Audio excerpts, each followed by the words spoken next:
Good evening, wonderful people, ladies and gentlemen. Wadau popote mlipo, welcome to this wonderful show. As usual, I'm the man you have come to like, the guy you have come to be watching often. This is your host, none other than Jakes, the moderator. Karibuni sana kwa hii show. Thank you for being part of this wonderful conversation. Karibuni sana. Let me know where you're tuning in from. This is Afric TV. Thank you for being part of this awesome conversation. Karibuni sana. We are live on studio. Karibuni sana. We have a decent conversation about to happen. We have a show like no other. Show moto, show moja kali, show moja safi. Hii show utapenda. This one wadau, this one is for the titans. This you must watch. This you must enjoy. I tell you, ukiwa Kenya lazima ujinais manze. Vituko hazikosi. Wanasiasa lazima wakujengee siku. Today we have an interesting show. Be part of it. Be part of this conversation. Karibu sana. How have you been? How was your Sunday? Mine was fabulous. Hope to know how you are. Let me know hapo kwa comment section unatutazama ukiwa wapi. Let me know hapo kwa comment section unatutazama ukiwa wapi. Tuma ujumbe, nieleze mimi ni fulani wa fulani na niko maeneo fulani wa fulani. Like hii video, but above all, hey. Si tumekuja na vitisho raundi. We are here with good news. Subscribe to Afric TV. Afric 24 TV is a channel where this new channel is a channel where you stand the opportunity to win prizes.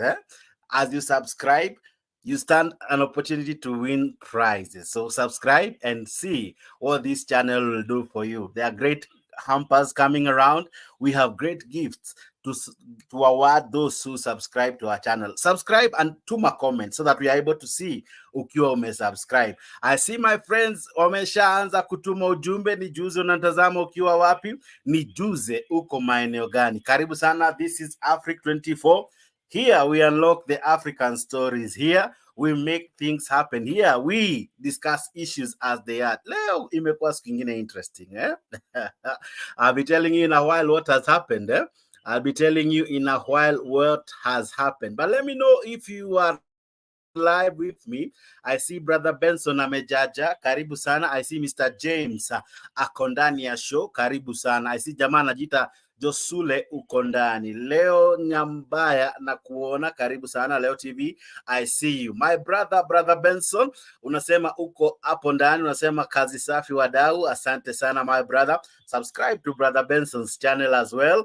He is doing great job on the other end.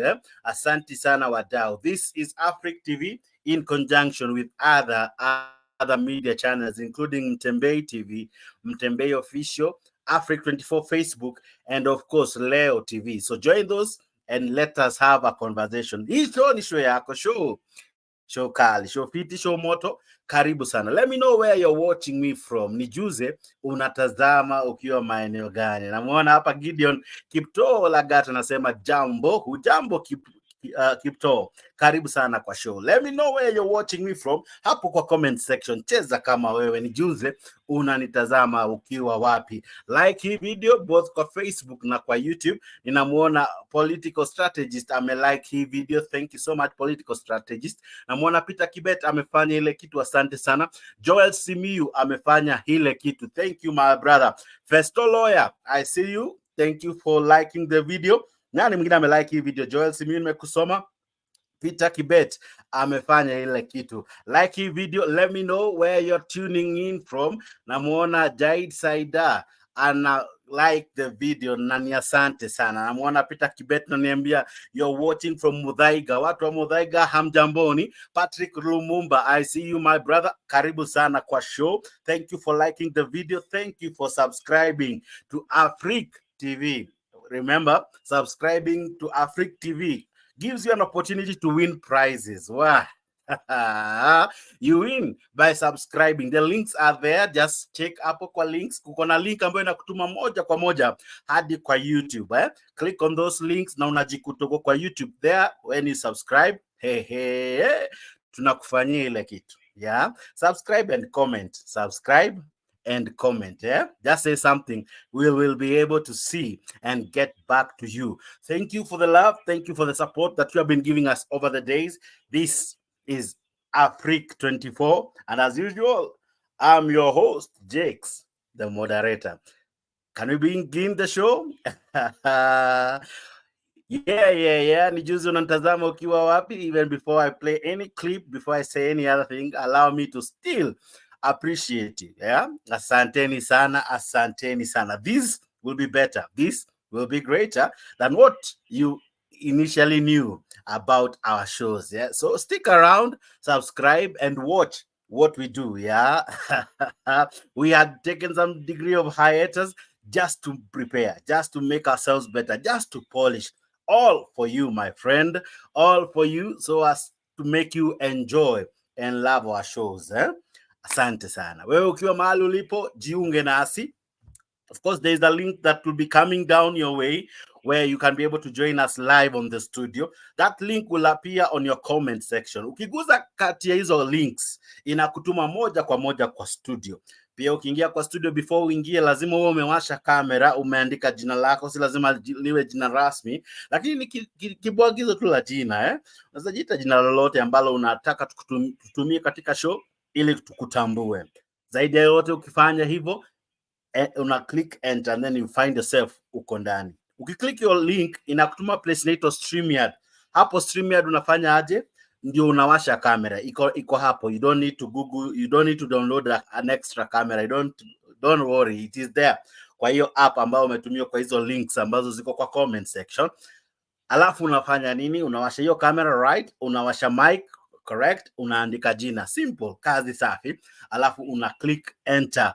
Ukiclick enter, moja kwa moja unajiunga nami studio live and direct. It only happens here at Afrique TV, where we give you the number one priority to be part of this conversation, where you speak directly live from the studio.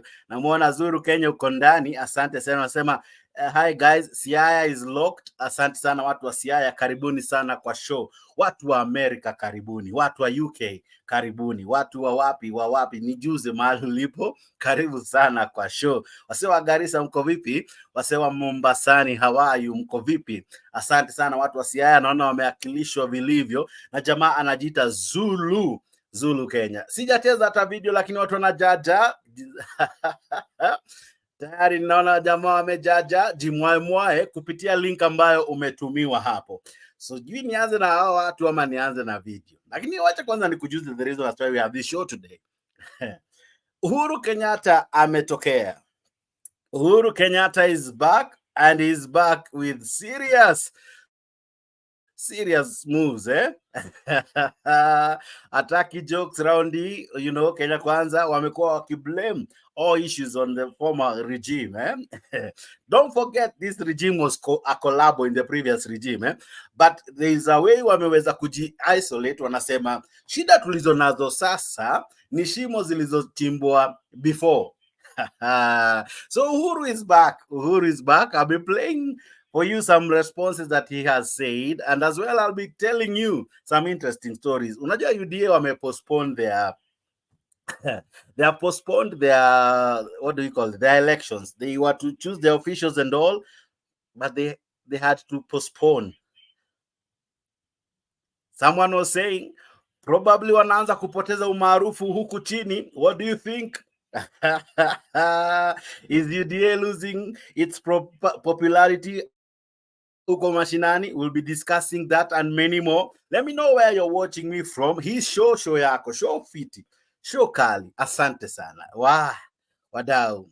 Kuna wajamaa hapa nilikuwa nimewahata vibaya, nikubalie ni wasalimu hata tunapoanza show. Nina jamaa hapa anajiita Paul Oguna, ako ndani, amejaja, amejimwaya kwa show. Oguna vipi? Oguna me? Yes, Jakes, mambo?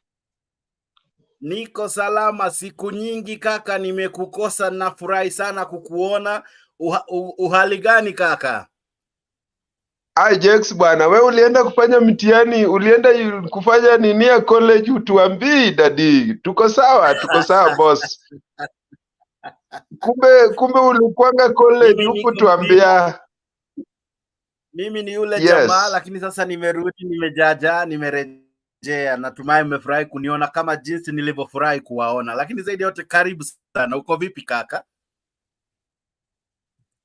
Niko sawa ndugu yangu, ni hali ya El Nino lakini tuko sawa. Mungu ametujalia. Uko kwenyu maji imewabeba ama vipi? Siku hizi niko Homa Bay. Sasa huku penye ninaishi ni Ndhewa, kuni mlima kidogo. Sasa sio kama Ahero the other time. Sasa hivi sijabebwa. Aha. Naona nisalamie Mr. Nyabaya. Aha, Lewa ako ndani. Lewa vipi? Good to see you my brother. It's a nice time to have you here. And you're looking sharp my friend. How are you? Thank you so much, Jax. I'm really glad to see you back on the screens. Actually, we've been missing this opportunity to discuss matters of our country. And this is the only opportunity we see together as Kenyans and see what went wrong and what went right. So I'm glad to have joined you tonight. And just from your intro, I can see there's a lot. You have a lot in the store. So I'm eagerly waiting to see. So I will just encourage those people who are also watching so that they can also join and we discuss matters Kenya. And I think since most of people have not been seeing you, they're really asking where you went to and how they can get you. And people are seeing their Afrique 24. So maybe utuambie hii Afrique 24 tufanye aje? Tunaweza subscribe Afrique 24 na Mtembei na hizo zote pamoja ama vipi? Ukiweza kusubscribe zote pamoja sawa, lakini mahali ambapo unapata reward, mahali ambapo ukiguza tu hivi like button my friend, unafanywa ile kitu ni kwa Afrique TV. Afrique TV umetumiwa link hapo. Ukiguza hiyo link inakutuma moja kwa moja hadi YouTube. Ukiingia kule YouTube unafanya vipi?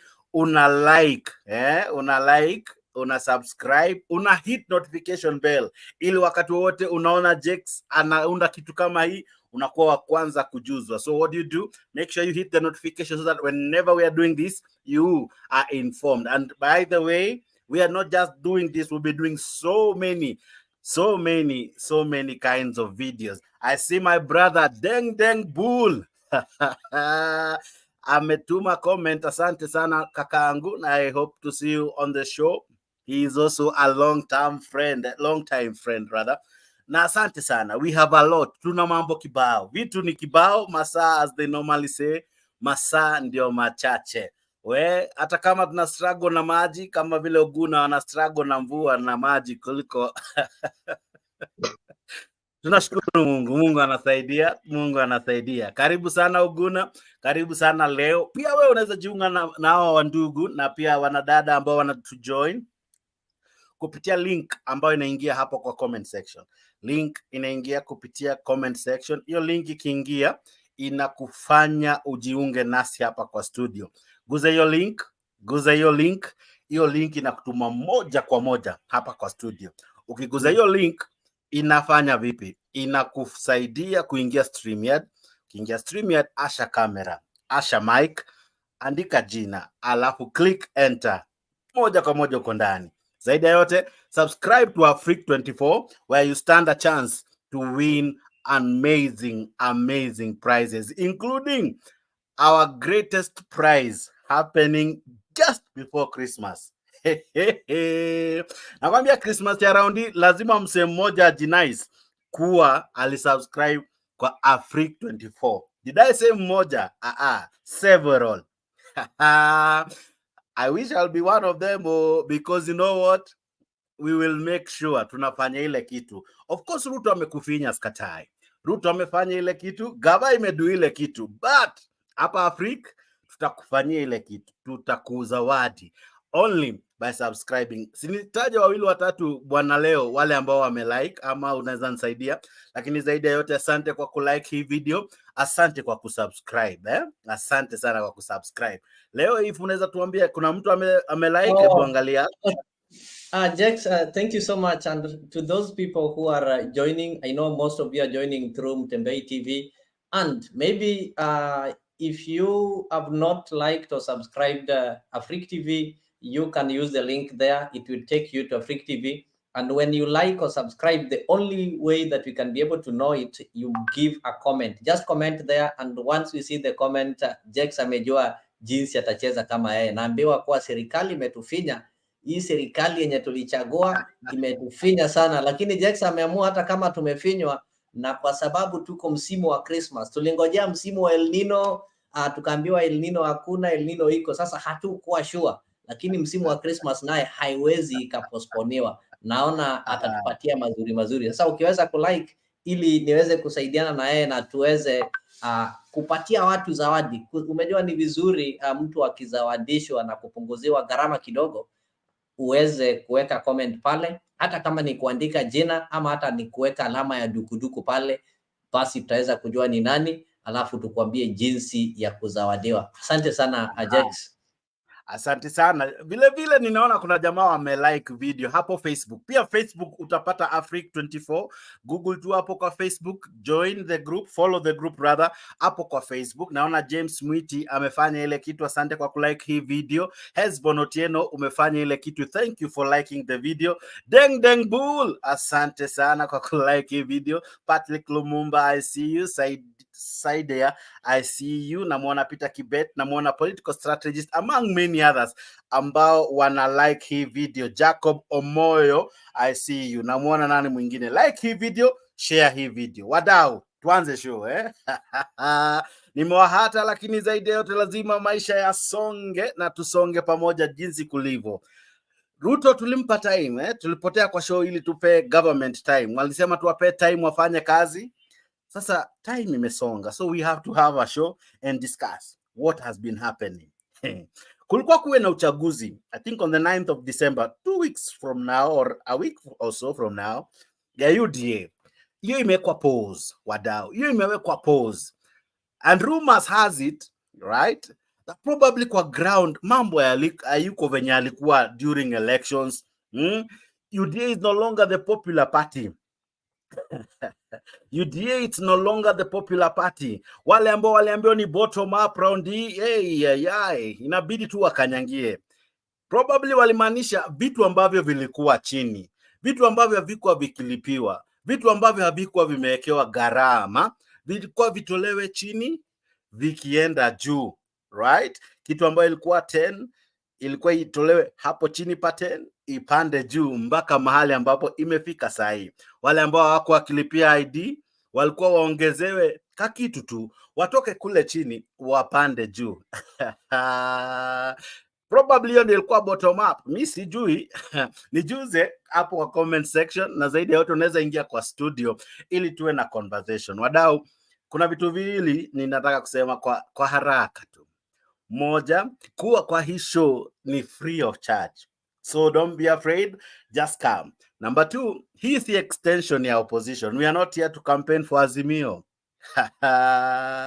Leo anaweza kuwa jamaa wa Azimio, Oguna anaweza kuwa jamaa wa UDA, lakini mimi hapa nitahakikisha hawa jamaa wawili wanajinice kwa hii show. So usiogope kuingia kwa hii show, either wewe ni wa UDA, wewe ni wa ODM, wewe ni wa wapi, popote ulipo ama chama yoyote ambayo wewe unawakilisha, jiunge nasi, wacha tufanye ile kitu. Na asante sana. Naona umeweka hapo message. Nani huyo ametusalimu na kubonga? Namuona ni Steward KB, asante sana jamaa, anajiita Steward. Namuona Rose Wangoi amefanya ile kitu, thank you very much. President William Ruto today has been told by none other than the former president that stop blaming me for your current failures. Stop blaming me for your current failures. Because if you do, even what is not under my purview, including siring of kids, that you will equally blame me. If you're unable to lead the country, say it. Stop mentioning the previous regime. Mind you, Ruto was part of the previous regime. Maneno ya rais. Mimi nataka kuhakikisha kwamba yale ambayo aliniombea yangu ilifika. Sasa hata hiyo ingine sijui.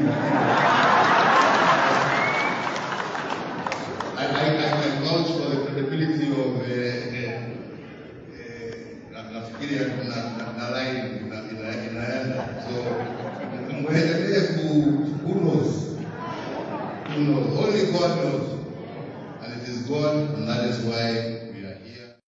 Nataka kuhakikisha kwamba yale ambayo alinio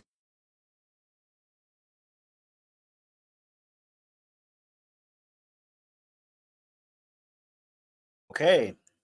Even as we are working on our clips and all, karibu sana.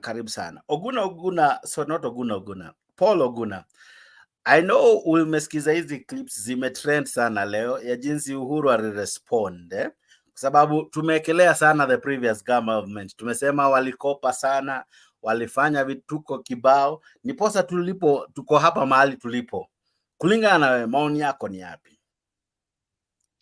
Jex, sijui kama hapo kwa studio mnakuanga na Biblia, kwa sababu sometimes ni mzuri kuripa kwa Biblia.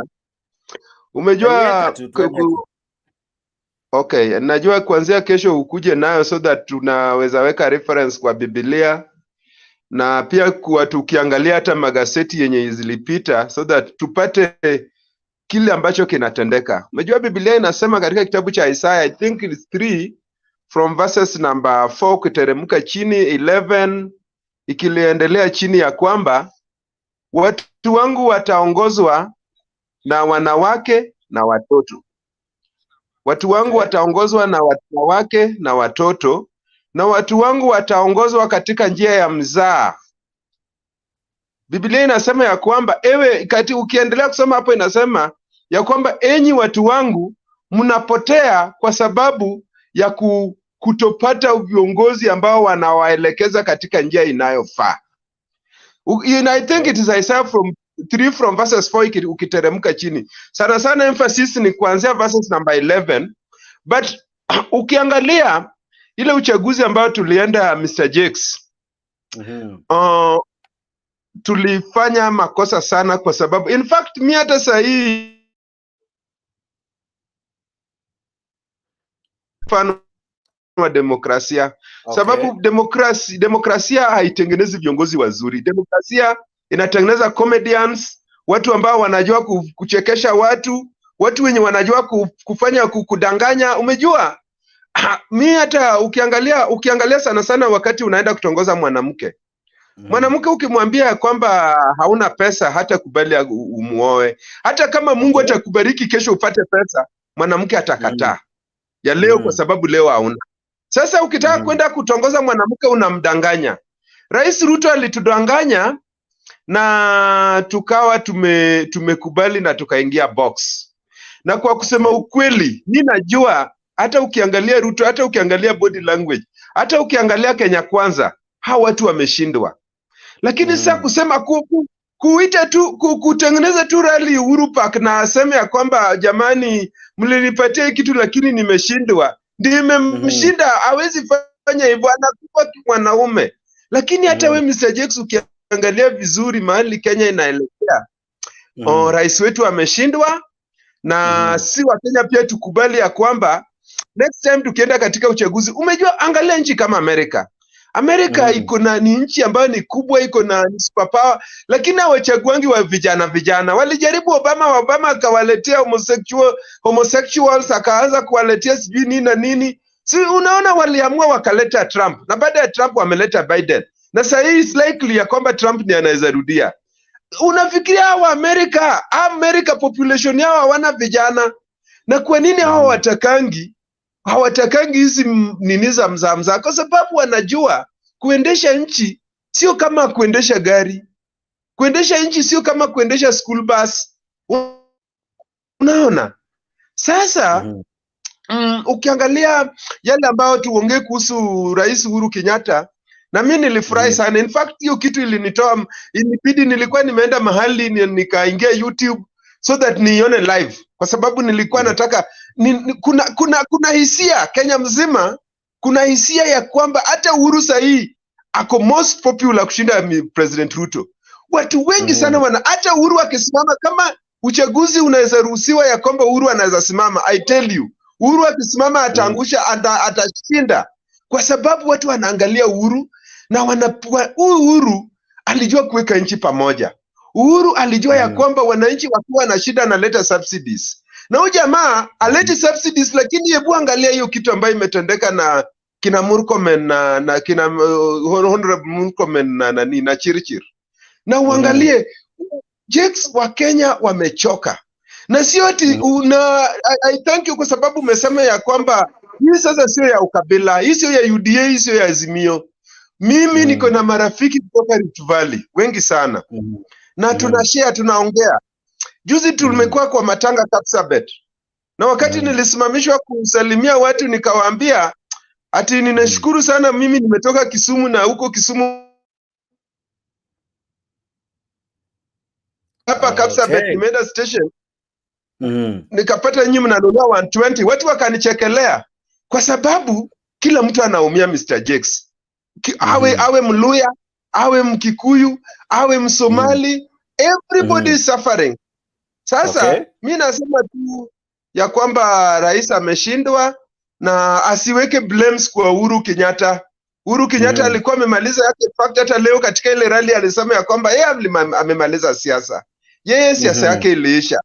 Na kama huyu mwingine ameshindwa na sisi wa Kenya bwana, mimi naomba hata kama wao wenye wanakujanga hapa wanasema ati sijui Wajaluo ni wa Raila nini. Hii election si Wajaluo wanaenda kuchagua Kalonzo.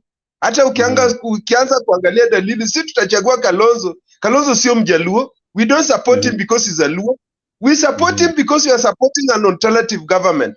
Tuna support mtu mwenye labda anaweza kuja na aweke nchi pamoja na angalie maslahi ya watu, mtu mwenye ako na huruma, mwenye anaweza toa machozi akiona watu wanaumia. Sio mtu mwenye anasema ati nitafinya, ati anafinya hata kama mnalia na anasema ya kwamba some decisions ati some decisions you must make hata kama ati unpopular decisions. How can you make unpopular decisions? Hapo unafanyia watu ambao unataka kuwa popular kwao. Sasa Mr. Jakes, najua show ni watu wengi wanataka kuongea, lakini tusemeni ukweli. Najua kila mtu hata Rift Valley wapi kila mtu anasema President William Samoei Kipchirchir ameshindwa na kazi. Na wacha tumpatie time hiyo miaka yake 4 ishe, alafu tuende kwa uchaguzi tuweke Kalonzo pale. Yeye pia aende apumzike tafadhali, sio mbaya hata wewe ameenda. Ili ni kuengage kidogo, nikubalie tu tukuja maswali mawili matatu. Tulikuwa na hii tabia ya kusema Uhuru maliza uende. Ni kama tumeanza mapema kusema Ruto amalize aende. Kwani tutalan lini ya kwamba term ya president ni sisi ndio huwa tunakosea kuchagua either viongozi wazuri ama viongozi wabaya kulingana na jinsi ambavyo tunachagua. So mbona tuwe tutakuwa baada ya uchaguzi kazi yetu ni kusema maliza uende? Kwani shida iko wapi? Shida ni viongozi ama shida ni mpiga kura?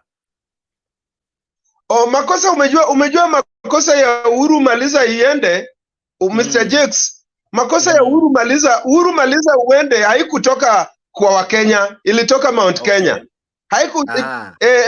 Uandaline hapo ya kwamba Uhuru maliza uende haikutoka kwa Wakenya, ilitoka Mount Kenya. Na umejua Mount Kenya pia walikuwa na haki ya kufanya hivyo kwa sababu ndani yao walikuwa wamepandiwa mbegu ya kwamba Mjaluo sio mtu mzuri, Mjaluo hajatairiwa, Mjaluo sijui nini. Sasa ile kitu ilikuwa imeingia kama kasumba. Sasa wao waliona Uhuru akisupport Raila wakasema Uhuru amekosea. Wakasema Uhuru maliza. In fact, hawa Mount Kenya hawakukataa Uhuru kwa sababu Uhuru ni mbaya.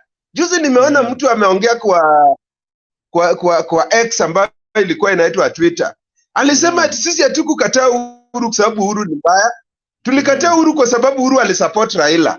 Na sasa hii sisi hatukatai Ruto kwa sababu Ruto anafanya na Gachagua. In fact, mimi si support Ruto kwa sababu Ruto anafanya na Gachagua. Mimi siwezi support Ruto kwa sababu Ruto ameshindwa na kazi.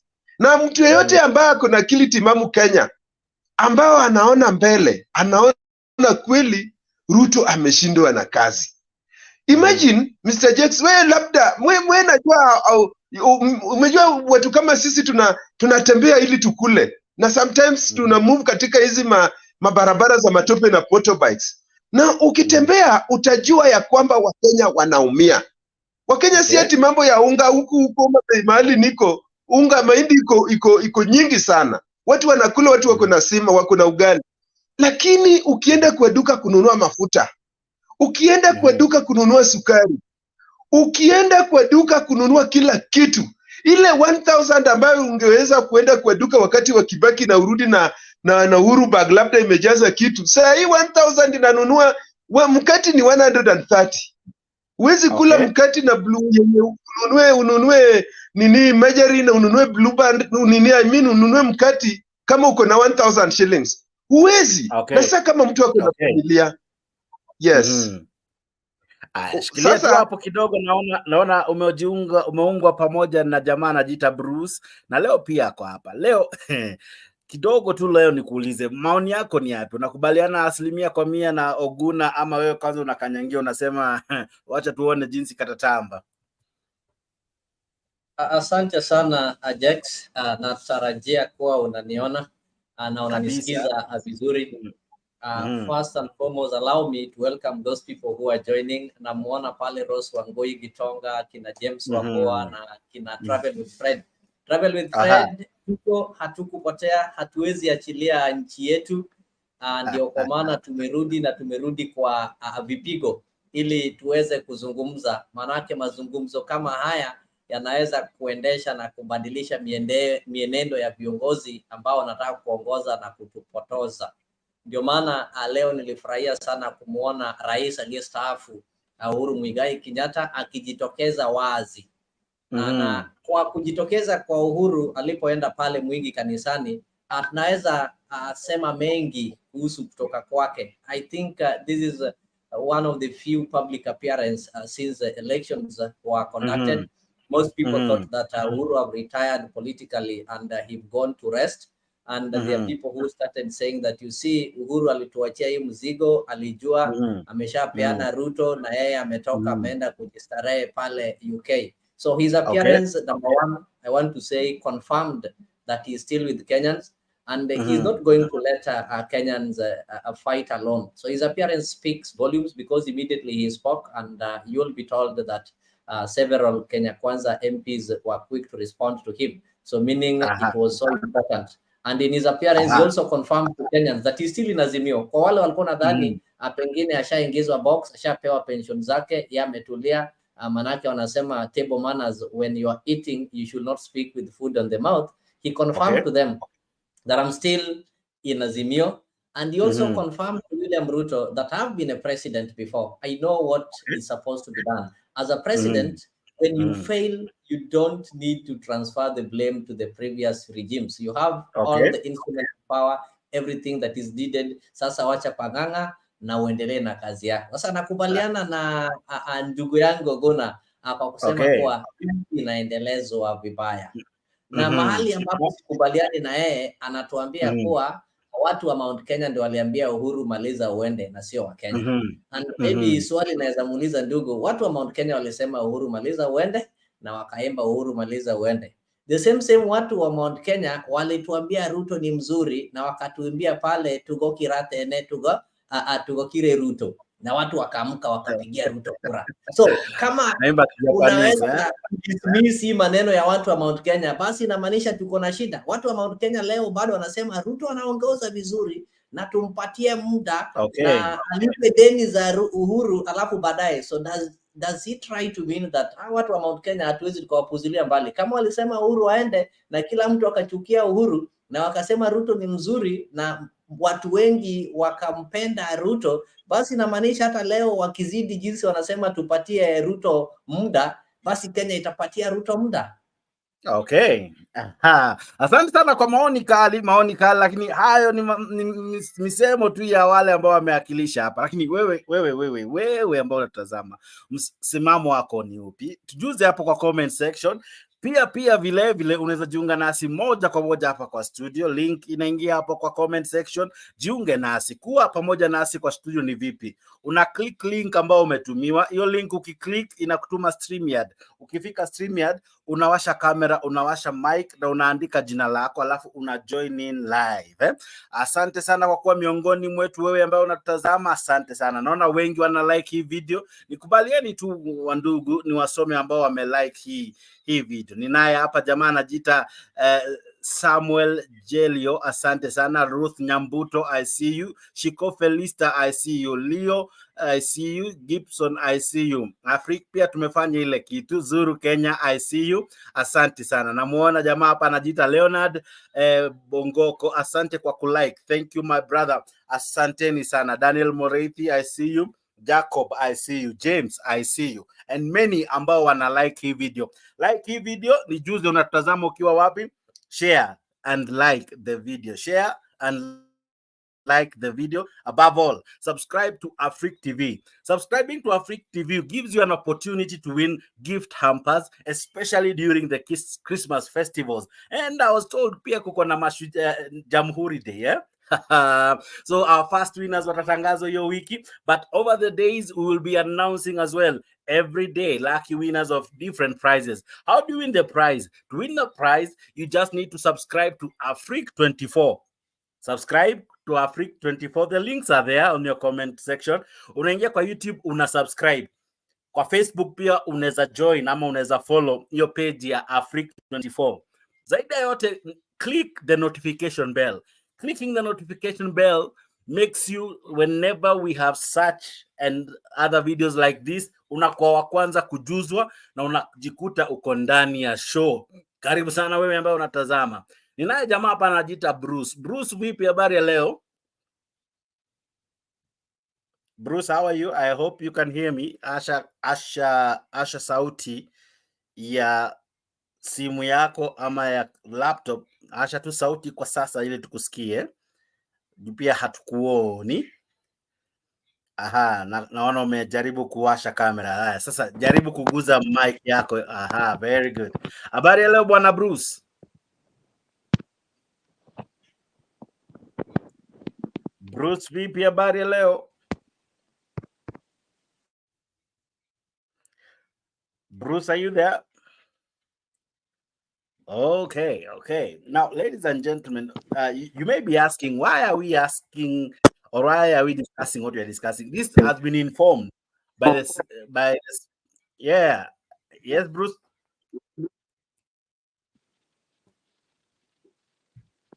Bruce.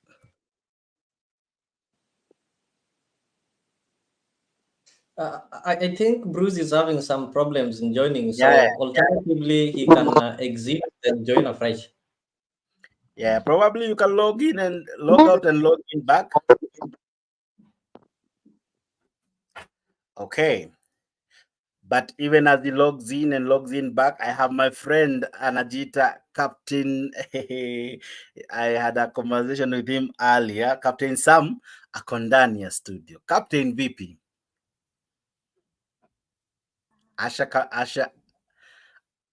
How are you, my friend? Yes, Jax. Hi, how are you? I'm good. Aha.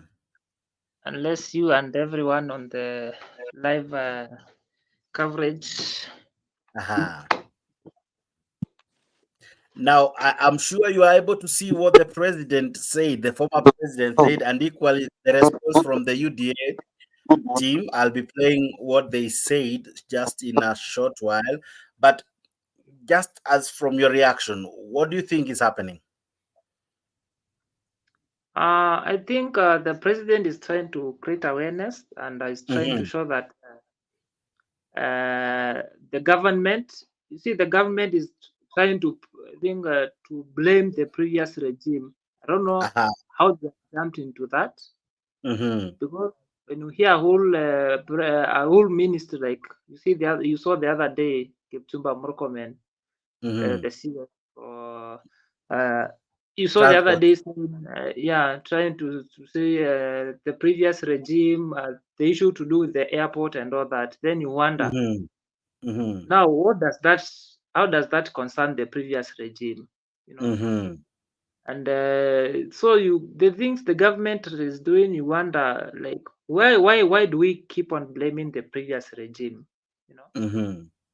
Yeah, so I think the president was trying to come out clearly and try to speak the truth that he has been in the government. He knows how the government operates, and I think he's trying to show that yes, I'm still in politics actually. Okay. You know? And I am able to speak what is right and trying to protect my views and your previous regime, you know.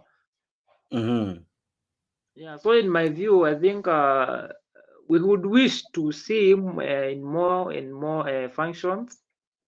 And you see, Kenyans are suffering the moment they see him. Like it's like everybody's missing him, you know. Okay. Yeah, so I think it was politically it was trying to message something. There was a message that was trying to be, and actually you saw him with Stephen Kalonzo Musyoka. So there is a bigger, if you view it in a bigger picture, there is a message which is trying to be communicated. Now, according to you, do you think this is Kalonzo's moment? Could be. Actually, could be, because Kalonzo has been involved in the NDC, which has been going on. And now this is the appearance was Kalonzo and Uhuru. So there is a message politically. There is a message which is trying to be communicated politically. So I think this might be a very big chance for Kalonzo, and it's like even Uhuru is trying to build Kalonzo, you know. Okay.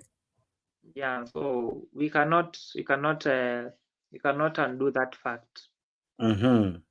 Now, I've heard you say that this government has a tendency of blaming the previous government. Now, my simple question to you would be this: at what point will they begin to take responsibility? It has been a year and they're still blaming the previous government. At what point do we now begin to blame them? You see, there is no way, or there is no moment the government will ever be blamed or will ever fail. So, in my view, this government, it's like they have a tendency, or it's like a way of trying to manipulate Kenyans in a way. Like, you see, how comes you are in the government, the same government Si you are unaona serving. wamesema eti please wear headphones. Okay, it's okay. Wear headphones and allow StreamYard to configure your voice and your video, then you're fit to go. Karibu sana, Mercy. Okay. Hello. Go ahead, bro. Yeah, we can hear you. How are you? I'm fine. Mi naangalia tu na watch tu from Saudi Arabia. Mi nasema Karibu sana watu wa Saudi. Uhuru. Sasa nasema hivi, Uhuru alifanya tu yake na akamaliza akaenda tu nyumbani, lakini bado ako kwa race. Na mbona sasa watu wanampigia pang'ang'a eti amejoin Raila, bado awaongelei kuhusu na mambo na uchumi. Na uchumi imekuwa ngumu, watu wa chini hata wafiki hata hawana chakula cha kukula. Sasa na mbona umejimute. Oh my. Kando na mambo na mambo na politics, saa sasa ni mambo ya kuangalia uchumi. Ruto ni kama ameshindwa kazi.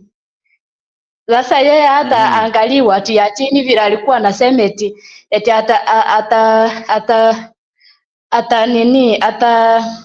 atasaidia watu ya chini. Sasa watu wa chini ni gani? Hasa ni sisi wenye tunalilia tu na uchumi, vitu vimepandishwa tu pia hata hatufikii. Sasa watu wanalia tu na njaa pia. Alikuwa anasema eti atawasaidia tu unga sijui nini wakule, mbolea ndio hiyo amewapea.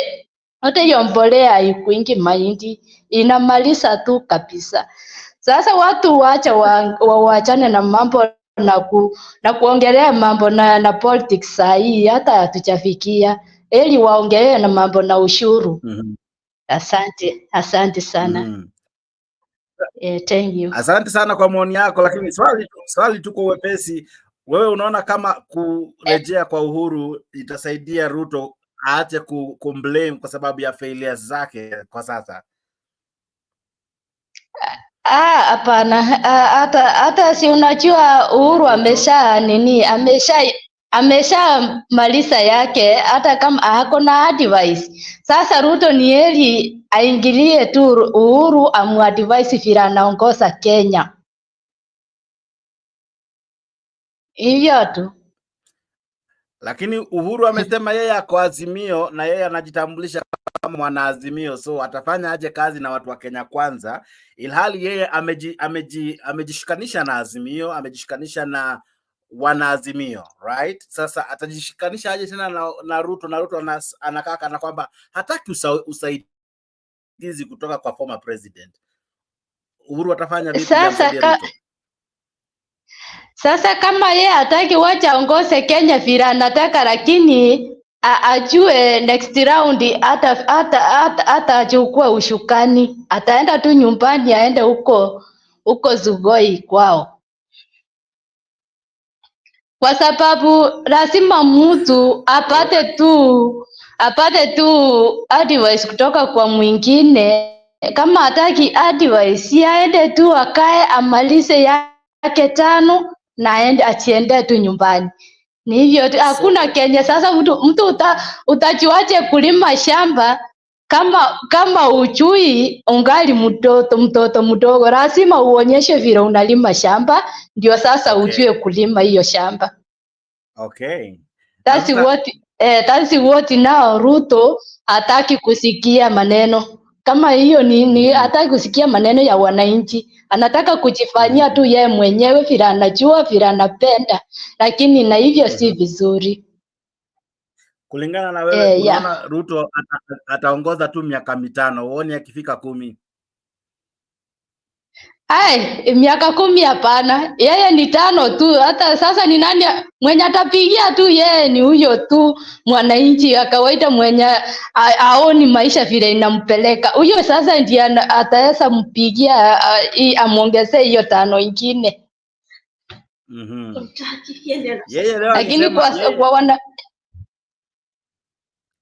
lakini yeye vile sasa vile yeye anapeleka nchi kweli, wenye wako tu sawa, wako na macho ya kuona, awambiwi tazama, wanaona tu wenyewe na wanajisikia vile sasa wako, labda hawa watampigia kura tena kumuongezea miaka ingine 5. Hata mimi sasa nitakataa hiyo wakati. Haki enyewe. Maoni ya Ruto, asante sana, lakini nitakuuliza labda swali la mwisho. Kulingana na wewe, leo former president alikuwa na Kalonzo. Unaona kama former president ana groom Kalonzo ili aweze kuwa yeye ndiye atachukua ushukani kama iwepo Raila Odinga atastaafu? Unaona kama Kalonzo watu watamuembrace? Kalonzo atachukua tu ushukani, hata kama Ruto hawezi embrace, pia wananchi wanaweza embrace Kalonzo kuwa president mwaka ujao, miaka 5, kabla ya miaka 5 sasa kuisha. Hata kama hawezi embrace, yeye atachukua ushukani, kwa sababu huko kwao kina Kalonzo watu wanampenda. Atachukua, hata sisi wa Kisii huko tunapenda tu Kalonzo. Pia ni kwa Kalonzo, kura ni kwa Kalonzo. Hata kama hawezi akambrace, kwa nini anamwembrace saa hii? Na wakati alikuwa anatafuta kura alikuwa anasema sasa huyu ni mtu ya Raila, akamkataa, na hata hakumpea cheo huko. Wakati walikuwa wanaitisha vyeo hakumpea, eti ni mtu ya Raila. Saa hii ana impress, si impress tu Gachagua yake hiyo, aenda akampatia ushukani kabla ya miaka 5 yeye aende nyumbani. Wameshindwa kazi. Asante. Shikilia tu hapo, labda naweza rejea kwako tu saa hizi, lakini namuona ndugu yangu Dr. Rika ako ndani, anasema ako in the house. Namuona Anthony Semetu ako ndani, karibu sana my brother. Nani mwingine? Gideon Kipto, I see you. Unaniambia uko wapi? Umesema kweli, nilikuwa nimeona umesema Katal, pole. Aha, na Captain uko ndani pia. Now Captain, pole, ulikuwa ukisema sehemu zako kabla hujakatwa. Lakini nikuulize hivi Captain, kwa muda sasa imekuwa ya kwamba serikali inakawia kutekeleza ahadi ilizoziahidi. Shida iko wapi? Ni pesa hakuna na kodi imepandishwa karibu maradufu. What's the problem? Because we cannot say we don't have now money. We cannot keep on saying we don't have money for projects. Why is this government there's nothing so far to really say it's doing? I don't want to be quoted differently, but I don't know, probably there's something it's doing, but why is it that mwananchi bado hajafeel mshiko wa huu serikali? Thank you, Jex. Mimi kwa msimamo wangu actually, I think it's like we have more than 2 years to start seeing a change. Kwa sababu ukiangalia most of the things that have been promised, actually we can count none. Just to be, can count none. Like you see a whole president standing and promising in the next month, So kwa hivyo, I think we have a big challenge with the governance, the issue of governance, the cabinet, and the whole governance of the KK. So that is where the problem begins. Now we have the common mwananchi anatoa tax. Now our worry is, where is this tax going to? Hakuna development. The commodity prices are rising and rising and rising. Then you wonder, which country are we living in? Why is it that wakati Uhuru aliingia 2013, mbona Uhuru hakuanza kucomplain on Kibaki sera? Why is it that 202, why is it that Kibaki never complained on Moi sera? So nikidhani serikali they have that bad attitude of trying to hide somewhere. They are not clear on Kenyans. Na sababu wamefanya mikopo, najua wamefanya mikopo, hizo mikopo zinaenda wapi? Umeona juzi wakipredict mambo El Nino, mara wanasema hakuna. Unaona, hata hiyo inafanya mwananchi hata akuwe ni kama hatuna mwelekeo. Kwa hivyo nikidhani tutachukua muda na labda tungoje mwananchi wa kawaida alime, apate mapato yake, ndio aweze tu kujikimu. Okay.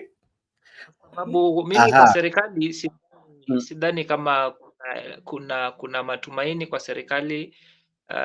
Mi naomba tu wa Kenya, kila mtu ajitihadi kwenye ukulima, apate mazao yake, maisha tu isonge. Sababu Captain, shikilia hapo. Kuna huyu jamaa engineer alikuwa na mengi ya kusema. Leo acha nicheze engineer, acha nicheze engineer. Engineer alikuwa na hapa mfanye kazi na kusumbua watu Kenya hii. Haiwezekani.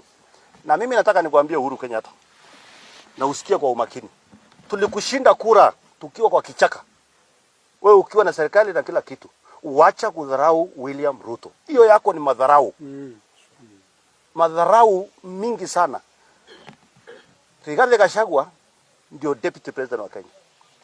William Ruto ndio rais, anakalia ile kitu ulikuwa unakalia ya Kenya. Ile ulisema sijui haitawezekana, sijui nini itafanyika. Mimi nataka nikuambie, asiyekubali kushindwa sio shindano. So wewe enda retire kama Moi aliongoza inji, hata kama alipigwa akienda nyumbani, lakini alinyamaza because alikuwa anajua amemaliza kazi yake. Kama wewe unajua umemaliza kazi yako, enda unyamaze na usitutishe. Usitutishe na hiyo pesa umepora. Hakuna mtu ako na mali Central and East Africa kama ya kwa Kenyatta. Kwani baba yako alikuwa na akili kiasi gani? Wewe ulikuwa na akili kiasi gani? Heshima yenye Wakikuyu walikupatia jamii yako na heshima yenye Wakenya walikupatia, wakapatia baba yako, wakapatia familia yenu. Usichukulie hiyo heshima utuanze kututemea mate na kutupaka mafi. Wewe mwenyewe ndio unajipaka mafi. Correct. So msikuwa mkizunguka msifikiri sisi tumenyamaza. Sisi tulijamaza. Kwanza tuchukue watamu wa uongozi. Tulisema sisi si watu wa revenge. Muliona ile siku nyingine ule Matiangi aliongea matope hapo kidogo. Kuito tu DCI mara moja akakojoa. Akatoa ulimi nje. Alikuwa na pressure, sijui alikuwa na nini. Tukasema hakuna haja mtu akufa kwa mkono wetu, tukamwacha. Msifikiri sisi ni wajinga. Sisi tumeandika statement mara zaidi ya 30 huko DCI. Watu wengi wamefungwa, watu wengi walifanywa ukinyama. Umetesa maaskari wenye mlikuwa mnapatia hawa directions. Mkiambia askari fanya hii na hii na hii na hii. Umetesa watoto wa watu. Mmeua askari. Tunatafuta namna ya kulete uchumi kuje juu. Maaskari wetu wapate njia ya kuishi. Hamwezi mkoma na can you imagine hata askari wa Kenya ni wazuri sana. Mnakimbisha askari na mawe na wafanye chochote. Halafu na unajua wewe askari ni binadamu kama wewe. Sasa hata ugeukia kupiga utaanza kusema sijui nini. Nilikuwa nasikia babu Owino ananiambia ati watu wangu wamekufa Embakasi. Wewe ni mjinga sana babu Owino. Hiyo degree 7 haikusaidii kitu yote. Ni matope iko kwa kichwa yako. Kwa sababu unaendesha watu wako kwenda kufanya maandamano kila siku na kupora mali ya watu. Badala mfunze watu biashara. Mwende mchukue pesa hustle la nation. Mfanye naye biashara, mjifunze biashara kutoka chini. Hakuna kitu utapata kutoka juu. Na tuache kudanganyana hii Kenya. Hii Kenya si ya mama ya mtu. Hii Kenya si ya mtu. Hii Kenya ni ya Wakenya milioni 50. Correct. So mkiona tukinyamaza hii wasingishu na hii Kenya nyingine, si ati hatuna akili ama hatuna nguvu ama hatutaki uporaji ama hatuna waporaji. Hata sisi tuko na waporaji. Na tuko na watu wote. Lakini ni ile tunataka tufunze watu taratibu ya kutafuta mali na kutafuta maisha, unaanzia chini. Lakini wewe stoka tu Bondo, umepanda basi uende ukae Nairobi, ukae Kibera, unataka kwenda kuchukua simu ya mtu kwa street. Unatoka hapo unataka chakula ya bure, mrudi kwa shamba, mpande mahindi kama sisi wetu wengine na mfanye. Na tunataka tuambie serikali. Tunaenda kuteremsha bei ya mbolea na hayo mambo mengine. Lakini pia lazima tuweke standard. Na tuweke sheria ya chakula ya mahindi na kila kitu. Halafu mnatuambia leo ati Raila anasimama kabisa, Raila Odinga my friend. Unasimama mbele ya watu na kusema ati gharama ya maisha. Si tukichukua wadhamu ya serikali ya uongozi. Mahindi ilikuanga korogoro moja 250. Yes. Sasa ni 170.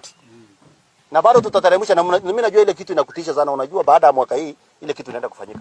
Wacha kudanganya wa Kenya. Tulipata bei ya unga ikiwa juu, tulipata bei ya petroli ikiwa juu, tulipata bei ya kila kitu ikiwa juu. Ile kitu tu tunajua bei yake ilikuwa juu, na ilikuwa ni ya kwa nani? Ni ya maneno ya maziwa. Na ndio tumesema pia mwananchi, hii serikali ya Kenya Kwanza inaenda kupanga bei ya maziwa ifike shilingi 60 70 na haitabadilishwa kwa supermarket. Kama mnataka kufunga Brookside mtafunga. Lakini lazima tuambiane ukweli. Mwache upuzi. Hii Kenya si ya mtu, hii Kenya ni yetu sisi wote. Na pia nataka niombe bishops wetu na viongozi wa kanisa. Nyinyi pia mchukue jukumu, mwambieni hao watu ukweli. Ninaona wengine wanaongeanga ni kama na ndio mimi naambia nyinyi hata hii mbinguni kwenda iko na kazi ngumu. Ni watu wachache sana wataenda mbinguni. Mtakuwa mnashangaa unauliza kwani fulani hakufika mbinguni? Kwa sababu wale wanasema ukweli ni wachache sana. Tuambiane ukweli katika nchi yetu na tuombee nchi yetu. Na tukue watu wa ukweli. Na hii nchi itaenda mbele. Na ya mwisho, Raila Odinga, Uhuru Kenyatta, Martha Karua, Mutia Bangi wa Jakoe, Kalonzo Musyoka. Na hiyo timu yenu yote hiyo squad yenu. Hamwezi kututisha. Sisi si watu wa kutishwa. Sisi ni watu tunaheshimu tu na tumenyamaza. Lakini kutishwa naye hamwezi kututisha. Na ndani nirudia tena niwaambie, hakuna mtu anabeba mtoto kwa mgongo na hakuna mtu ako na mimba. So msifikiri mnaweza kututisha. Hamwezi kututisha. Ni heshima ya Wakenya, ni heshima ya Mungu na tabia zetu. Ndio tukasema wacha tuache yaliyopita. Lakini ile iliporwa tutasema ni kina nani? Walipora. Lakini msifikiri sisi ni wajinga wenu. Hakuna mtu mjinga hii dunia. Na hakuna mtu mjinga kwa Kenya Kwanza. Ni watu watulivu. Naona mnaingilianga Rigathi Gachagua sana, sijui amefanya nini. Rigathi Gachagua is the best deputy president kwa Kenya hii. Hakuna mwingine ambaye patikana ako na akili kama huyo. Na anajua ile kitu inatakana. Hiyo handshake tawe, hakuna handshake. Sahau mambo ya handshake. Utuongeleshe mambo ya kwenda nyumbani, retirement tutakupangia. Ofisi ya retirement, ofisi ya opposition tutakupangia.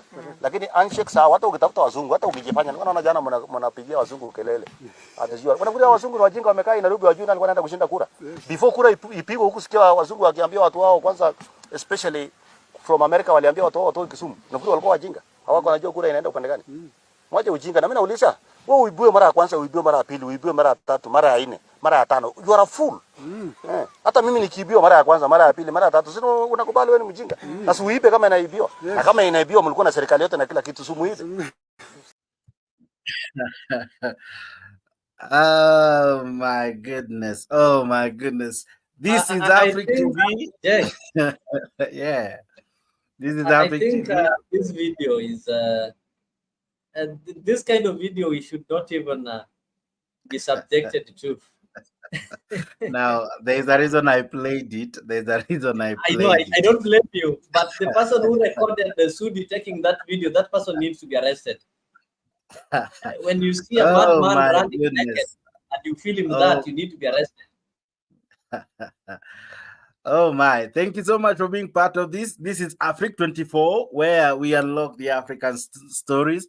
Karibu sana, asante sana kwa kuwa miongoni mwetu. Zidi kulike, zidi kusubscribe to our channel Africa 24. Asante kwa kujiunga nasi. Kujiunga nasi kwa studio link inawekwa hapo kwa comment section. Jiunge nasi kupitia StreamYard. Una click hiyo link ambayo unatumiwa, inakutuma StreamYard. StreamYard unaasha kamera, unaasha mic, alafu najikuta uko kwa studio. Hapa kwa studio nina watu ambao tayari wamejiunga nami. Nina Bruce ako ndani, niko na Ruth Nyambuto ako ndani, niko na Honorable Christine ako ndani, niko na Ambani ako ndani, niko na jamaa anajiita Paul Oguna ako ndani, Captain pia ako ndani na Leo pia ako ndani. Wewe pia unaweza jiunga nasi uwe miongoni mwa hawa ambao tuna discuss, trying to make sense of what is happening in our country. Thank you so much. I'm your host Jakes, the moderator, and we continue with the discussion. Asante pia wewe ambao una like hii video, na muona nani hapa. Check Peter amelike hii video. Zuri Kenya, asante for liking the video. Shiko Felista, I thank you for liking the video. Namuona Bethwell Walumbe amelike video, asante sana. Mishuki Kamodho, I see you, and many of you who are watching. Pia unaweza participate kupitia kutuma comments section. Namuona Kenya Rebel ametuma ujumbe wake. Namuona nani hapa, Andrew ametuma ujumbe. Namuona Ibra ametuma ujumbe wake. Namuona Semetu na wengine wengi ambao wanatuma ujumbe zao. Kwa comment section unaweza participate, na pia unaweza to join live on stage. Allow me to go direct to the people on the panel, and let me be the person to welcome Christine kwa show. Habari yako Christine, habari ya leo? Christine, can you hear me?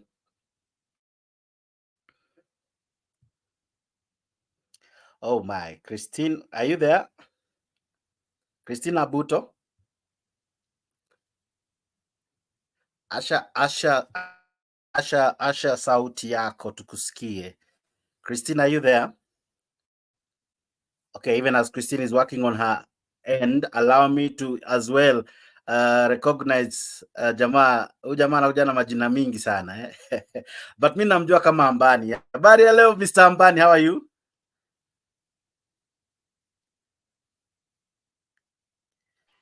Asha sauti yako Mr. Ambani. Yes. Leo naona unajiita Mr. Odumani. Habari ya leo? Najaribu kuwasha lakini inakuwa iko sawa. Guza tu mara moja unakanyangia hapo. Endelea sasa, nakuona. Imefika? Iko sawa, endelea. Sasa na wasalimu wote jioni ya leo. Habari zenyu? Tuko salama, asante sana. Habari yako kaka? Salama tuko. Aha. Sasa mada ya leo ni nzuri sana.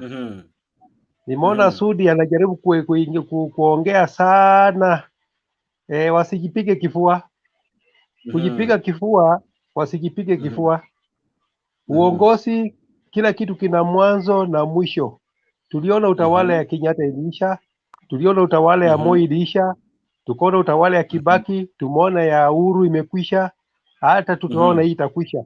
Wasijipige kifua, waheshimu zile makabila zijakuwa katika uongozi, na wakati wana address mtu kama mzee Odinga wamuaddress na heshima, wasimuaddress kama umefika mwisho. Wajafika mwisho. Sisi tunajua Odinga naibi wangu kura, lakini Odinga anapenda amani. Kama angekuwa apendi amani, inji ingekuwa imechafuka. Wasifikiria kwamba bila wanajipiga kifua hii Kenya wanaweza kupeleka mbele. Hawajapeleka mbele. Hata sasa wako katika uongozi. Siku 100 hakuna kitu wamefanya.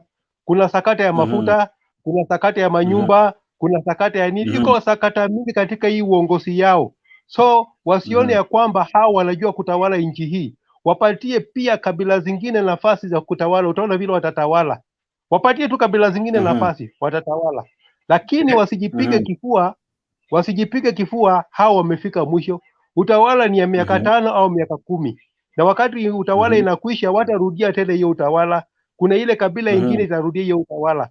So ndugu zangu, ile kitu ya maana Kenya hii amesema ni Kenya ya watu wote.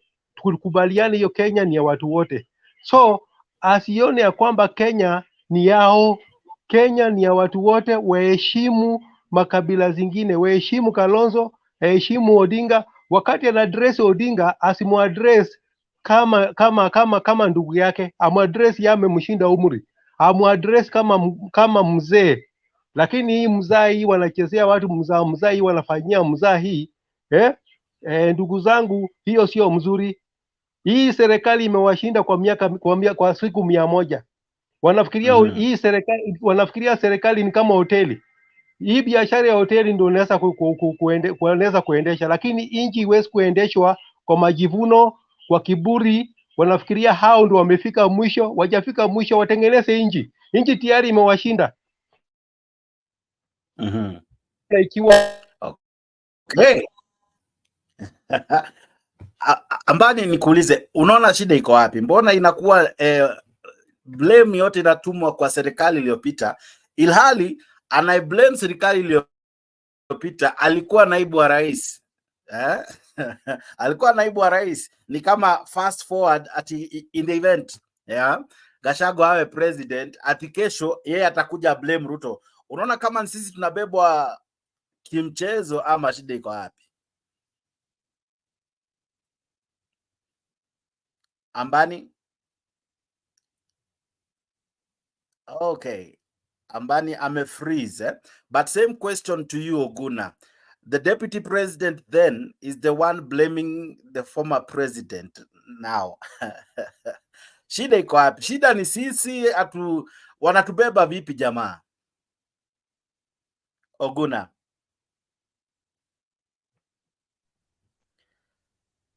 Hello. Wadau, natumai mnanisikia vizuri. Oguna, can you hear me? Okay, Leo, can you hear me? Umejimute, my brother. I can hear you clearly. Sijui shida iko na Oguna. Same question to you. As Oguna and my friend Ambani wakijitayarisha kurejea. Naona Ambani amerejea. But same question to you. Why is it that maybe okay. Swali ilikuwa kwako Oguna, mbona ya kwamba rais wa sasa ambaye alikuwa naibu wa rais wakati ule mwingine anakuwa wa kwanza kublame ile serikali alikuwa na serve, meaning alifail one as a deputy president kwa sababu hakutulinda, kwa sababu alipewa kazi ya kutulinda ama kufanya wajibu wake kama deputy president, na sasa bado ana blame the previous regime na yeye ndio president. So ni wakati upi yeye kama kiongozi ataanza kuwajibika na kuchukua responsibility on failure either during or now of his government? Mr. Jackson, wacha nifanye reference kwa rafiki yangu marehemu, alikufa anaitwa nani, alikuwa anaitwa Adela, alikuwa anatoka mali huko game. Alikuwa anatuambia tukiwa kwa ya kwamba Unanisikia Jex? Kabisa, endelea. Halo? Nakusikia Oguna, endelea. Alikuwa anasema kuna okay, wakati tulitoka tulikuwa high school, tulikuanga na club ya kusoma huko Kisumu mahali inaitwa Migosi. Na huyo jamaa alikuwa anatuambia ya kwamba the quality of every man is determined by the books ambayo anasoma. Alikuwa anajaribu sana tusome vitabu tofauti ya kwamba hiyo ndio itafanya measurement of our qualities hata katika siku za usoni.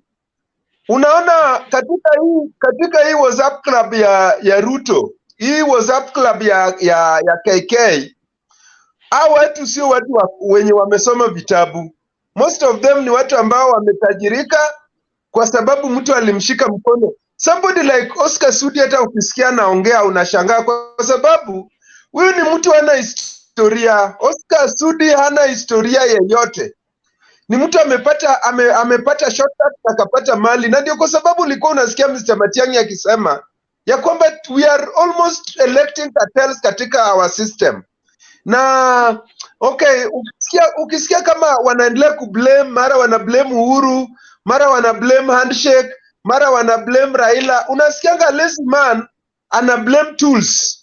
Mtu akienda kulima kama ajui kulima, anaanza kusema hii jembe sijui jembe ni nini, ni mrefu, fimbo sijui ni mrefu, sijui yani yeye kila kitu ana blame tu. Mara hii shamba kuna mawe, mara leo mvua imenyesha sana, mara hii hapa sijui nini. Yani ukionanga mwanadamu anapenda kublame, huyo mtu sio kiongozi. A leader, mtu anakuwa kiongozi kwa nini? Umejua Jex, a leader sio mtu mwenye ako na pesa nyingi na ana influence watu kumchagua. A leader ni mtu mwenye inborn, ndani yake kuna leadership. Leadership is bringing people together to bring a positive impact katika maisha yao. Unawaweka pamoja,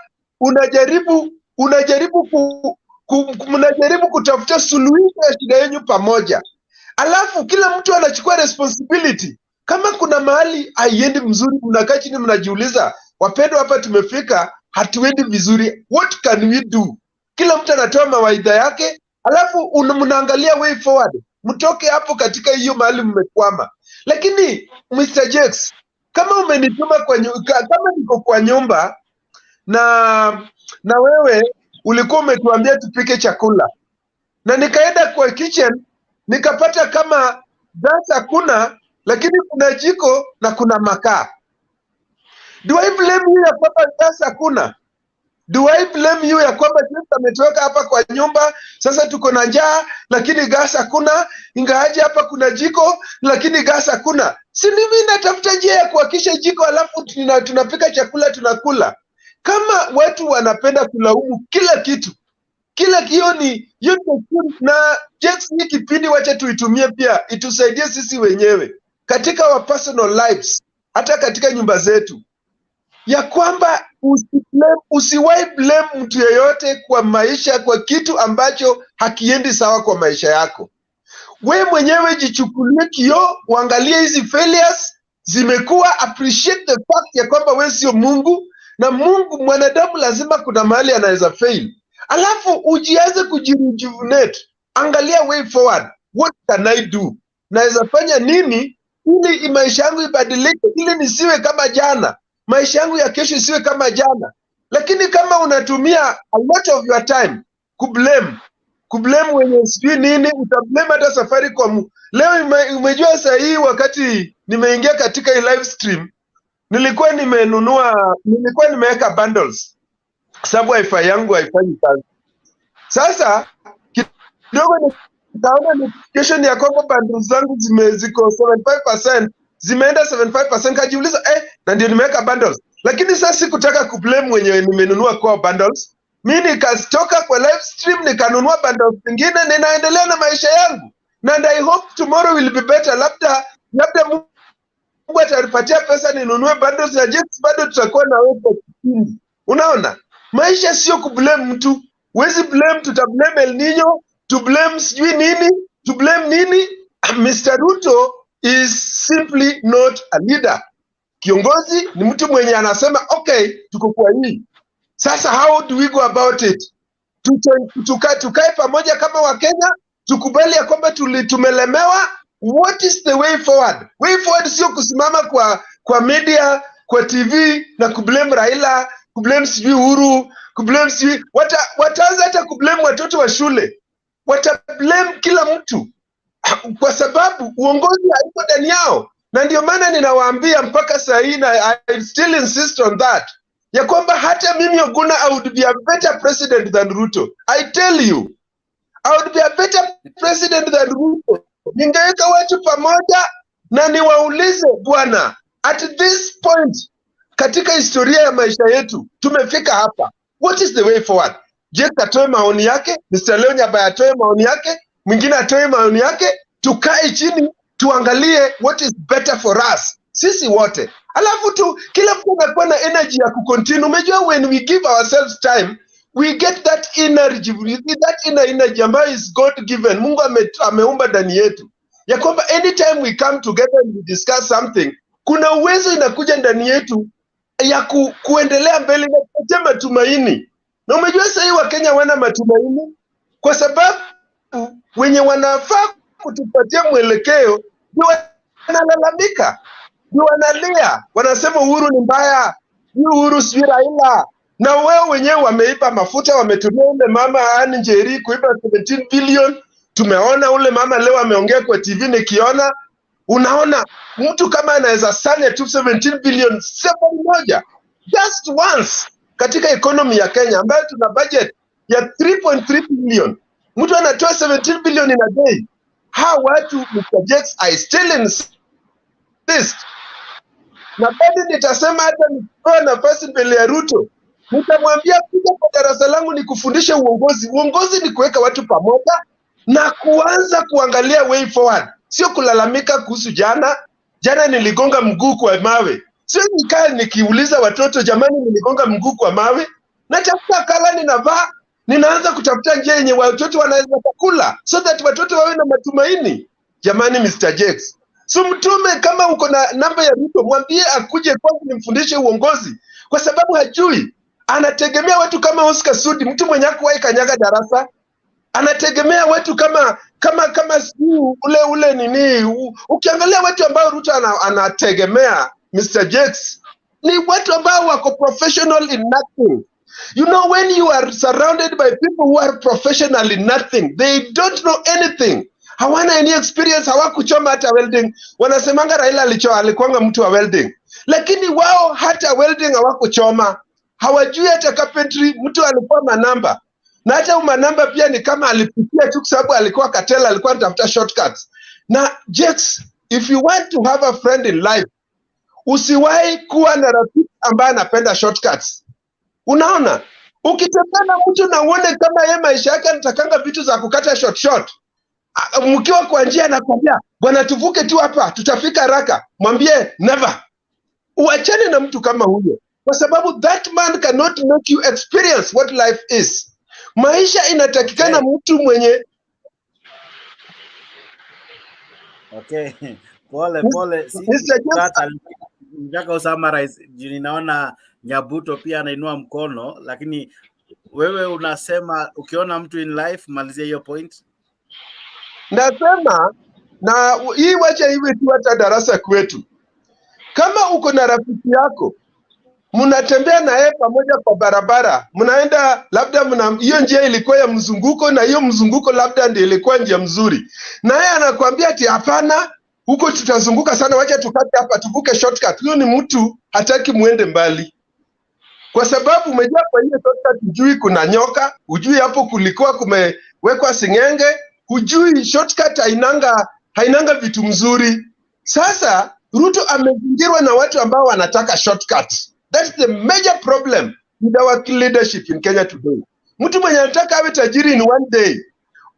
Objects sahi, mimi katika miaka yangu sijaje endesha gari ambayo ni yangu, na niko na hope. Ninaomba unaambia watoto wangu, bwana msikiri, labda Mungu atatupatia.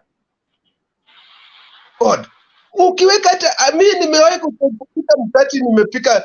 Ukichukua mkati weke kwa oven, alafu unataka hivi haraka ipoke kama ni brown, hiyo mkati itaiva mbichi. Unaona? Sasa problem ambayo tulikuwa nayo, ambao Wakenya wengi wako nayo, ni ya kwamba we want leadership ambao wako na haraka.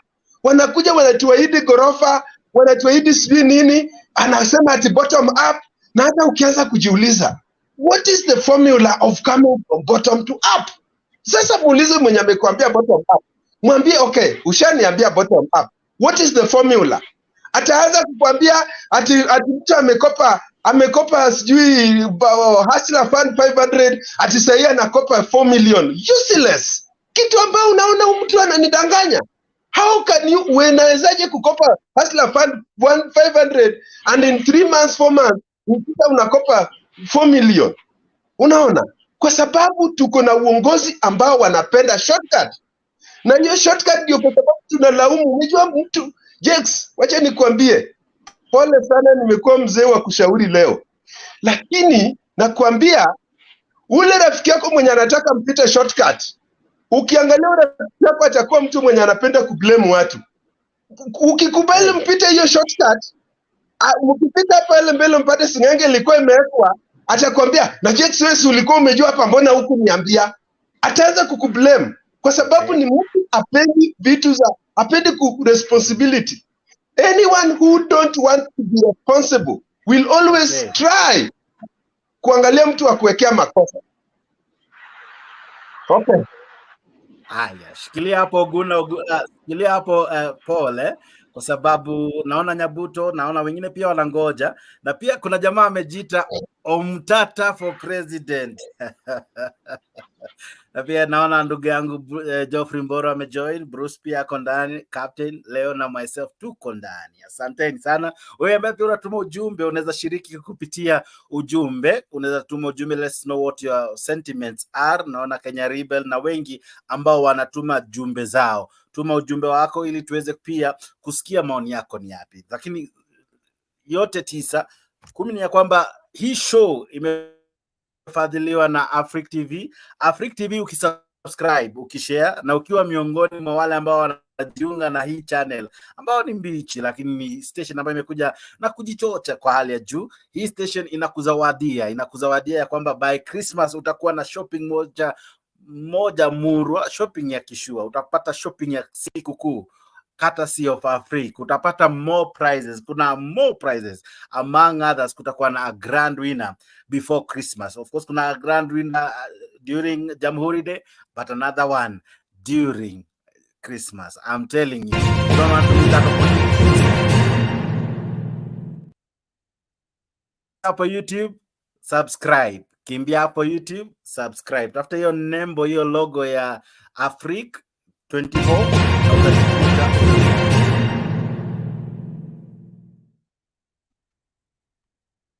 Now here tutafanya ile kitu. Asante sana. Wow, Nyabuto, dakika 2 tu kabla sijampa Omtata.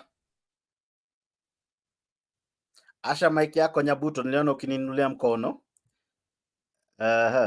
Asante kwa hiyo nafasi. Mimi nataka kuuliza huyo mwenye ametoka saa hii anasema eti Ruto aende kwake akamshauri vile anaweza ongoza uongozi wake. Na saa Ruto yeye si ya kupangwa, yeye apangwingwi. Na unaweza ingiache kwa jikoni kama una maji na ukue na moto na una mwiko na una chakula cha kupika kwa hiyo jikoni enyewe waki. Uwezi ingia jikoni ya mtu eti uko nataka kupika chakula. Unajua serikali ya saa hii ni serikali yenye iko na uongozi, hata uoni vile kuna kuanga watu wenyewe hawafai kwa uwe uongozi. Ukiangalia section zote ni kama watu wenye wako tu hapo, sijui hata nitasema nini. Alafu ukiangalia President Chu peke yake ni mtu ya corruption sana. Kisha alishindwa uongozi na Uhuru. Wakati ya Uhuru alishindwa uongozi, alikula pesa zote. Sasa ataiongozaje Kenya hii bila corrupt. Sasa si corruption inapanda juu zaidi kuliko ile wakati ya Uhuru, wakati aliachia Uhuru akaongoza Kenya. Sasa hawa sasa watu hawapangwingwi, lakini wakati ingine tutawapanga tu vile wanafaa kukua. Watapangwa. Sasa wacha waendeleze vile wanataka, lakini mwisho watapangwa. Sasa ukiangalia Gachagua mwenyewe mwenye anasema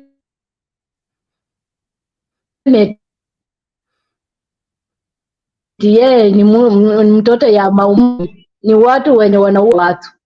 Ukiangalia hata Ruto mwenyewe ni muuaji. Sasa yani hiyo uongozi si uongozi mzuri. Hata watu wakilia tu na uchumi na maisha, wacha waangalie juu kuna nini. Asante. Okay. Na semi za Nyabuto ni kama zimeanza kusikika kule mbali, kwa sababu ukisikiza leo kulikuwa na ibada kule maeneo ya Bomet na kulipokuwa kule na ibada jamaa alijaribu kubonga. Jamaa kwa jina lake, tulimuita jamaa Chilchir, cabinet secretary wa transport. Chilchir leo Kongoi missing, Your Excellency the President, Kongoi amun Kenyon kesa tugul raini, ko Kongoi amun imiga en sotik ko kaya ngane, ko kaya komwa chi kole magitaro gutich kaya ganumbunen, ko en alegap sitimog kaya amun kikoni kasinoton. Ko kimwae kongoi en message nebo kanisa, message nebo kalyet, ko kongoi en kalyet nekitinyenge en sotik. Kongoi missing.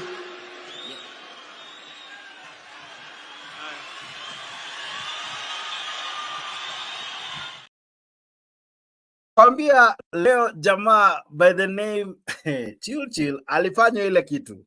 Wakenya wamefika ile level, tutakuchezea ingine very soon ya kule Kirinyaga. Huko ni Bomet, home ground ama vile wanavyosema wanasiasa stronghold. Huyo ni cabinet secretary wa tutaita aina jinaje na Kiswahili, lakini jamaa alifanya ile kitu. Raia walikataa zungumze. Raia walisema my friend, hatutaki story zako. Prezo jana vile alijaribu kufanya ile kitu kwa wananchi, lakini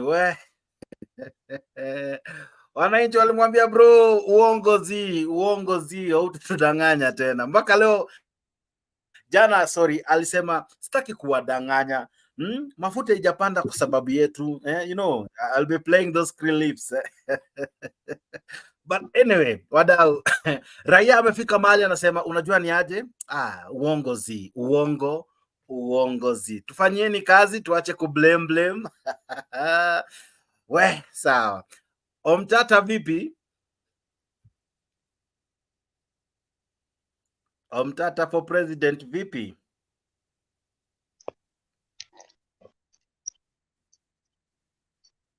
Can you hear me? Okay, Omtata amefanya ile kitu.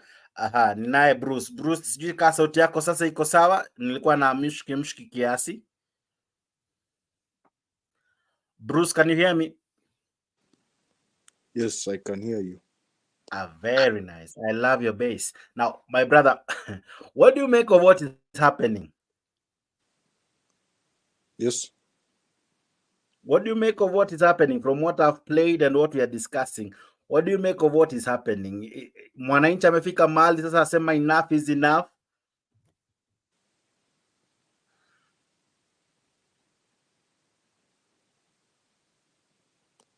Nadhani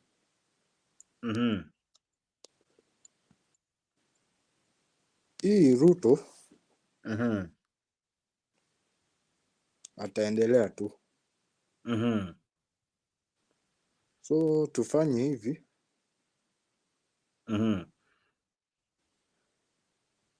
Tugoje Mungu atusikie tu. Lakini wajibu wetu kama raia tutafanya nini? Kwa sababu as much as tutamgoja Mungu, wewe kama raia na mimi tutafanya nini?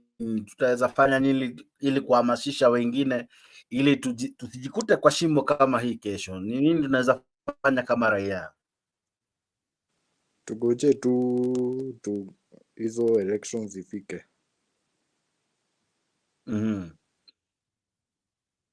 Elections ikifika, unaona kama raia wanaweza badilisha msimamo wao? Nadhani. Okay, raundi hii kama raia ameumia ya kutosha, amepata uwerevu fulani, ataweza badilisha jinsi atapiga kura. Wewe kama mpiga kura unaweza mpigia Ruto kura? Hapana. Sababu za kutompigia kura zitakuwa zipi? Labda nitapigia kura ni baba. Okay. So kulingana na wewe, utendaji kazi wa Ruto hajakufanya upendezwe umuongezee muda mwingine, unataka aende nyumbani? Okay. Asante sana Bruce. Omtata, sijui kama unanisikiza. Omtata for president, sauti yako sijui kama iko sawa sasa. Okay. Captain Sam, let me ask you, do you see a possibility of Ruto changing his tactics midway now that everything seems to not be going his way? Unaona akichange tactic ama tutasonga hivi mpaka 2027? Captain Sam?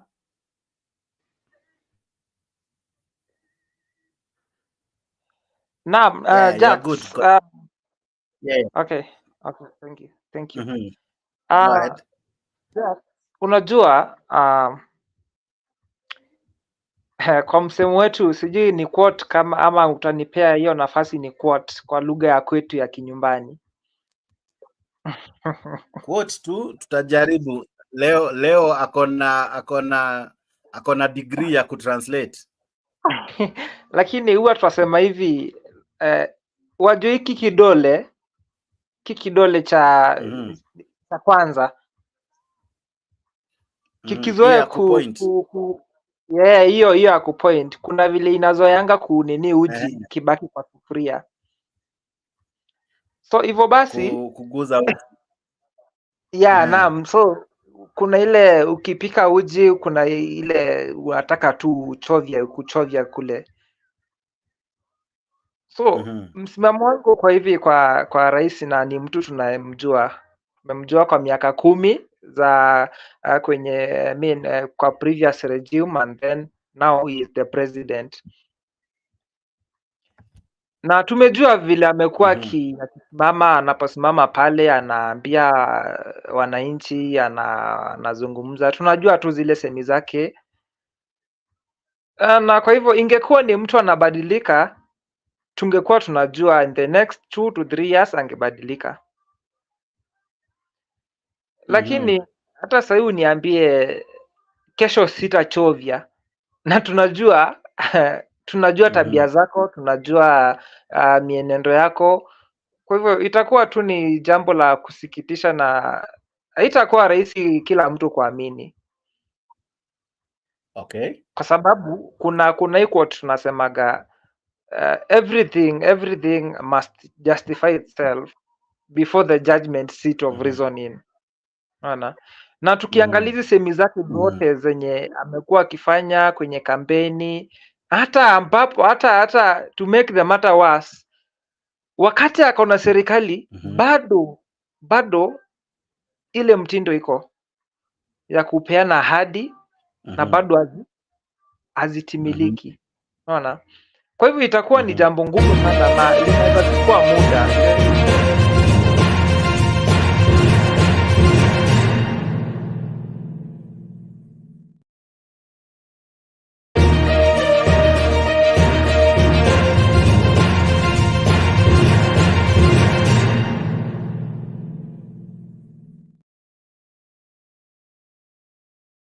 pole, kuna watu kwa studio wanafanya ile kitu. Aha, endelea. Captain, endelea.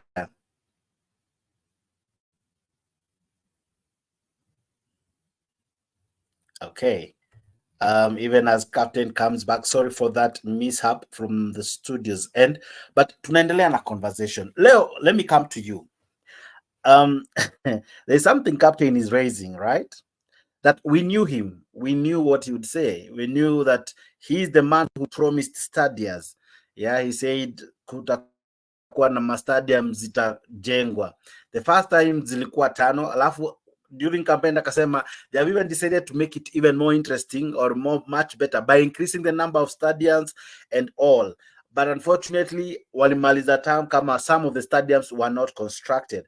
When he was interviewed, he said this is the time we should ask him of those stadia that were never constructed during that regime.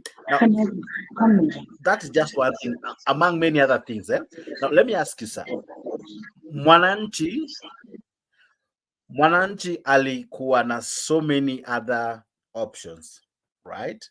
Mwananchi alikuwa na so many other ability to choose someone else.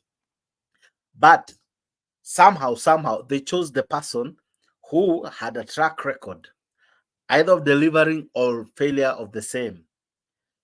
Do you think Mwananchi has learned his lesson and probably might change how he votes come 2027 now that it's like everyone is complaining, and if there are those who are not, maybe all is well with them? But what do you think? Unmute yourself. Thank you, Jaxa. I think towards the 2022 elections, the candidates that we had, at least each and every candidate, the voters knew them well. Because currently, and in the last elections, William Ruto was the longest serving, the longest elected politician in the country among the candidates. This is somebody who was first elected from 1997 or 1992, and from that election, he's always been in parliament. I think he surpasses Raila, who, because of one or two reasons, was not able to be elected. That is after the 2010 constitution that barred those people contesting as presidents and deputy presidents to contest for some other political seats. And we can see clearly that Raila was last elected in 2007. And from that, he's not been holding any elective position. Unlike Ruto, who is the longest elected leader or elected politician we have currently. This is somebody who worked under Moi government, worked under Kibaki's government, actually as a minister, worked under Uhuru Kenyatta as a deputy president for 10 years, earning salaries, going to his office and performing his constitutional mandate. But all in all, they do say mwiba wa kujidunga huambiwi pole. And your question that are Kenyans learning lessons that will be able to determine the 2027 elections, that one I can tell you, I can't say yes, or at the same time, I cannot tell you no. What happens? People in Kenya don't vote based on issues. People vote based on emotions, or they vote based on some conveniency. You give them something that they'll have to vote for you. Most of the people who are lamenting right now are not the ones who voted. Majorly the people who are lamenting are the elites and people who are doing business. And it is so sad that the elites in this country don't vote. The businessmen and women in this country don't vote. This role of voting has always been left in the hands of people, people that maybe we think are uneducated. Sorry. Go ahead. People that maybe think are uneducated or unenlightened, or in other terms, we normally say that these guys are idlers. Serious people, maybe people, there's people who believe that the middle class, they believe that they're so serious that they cannot even spend like 1 hour being in that line to vote for a specific person. So if elections are brought today, the people who voted William Ruto, they will still vote William Ruto.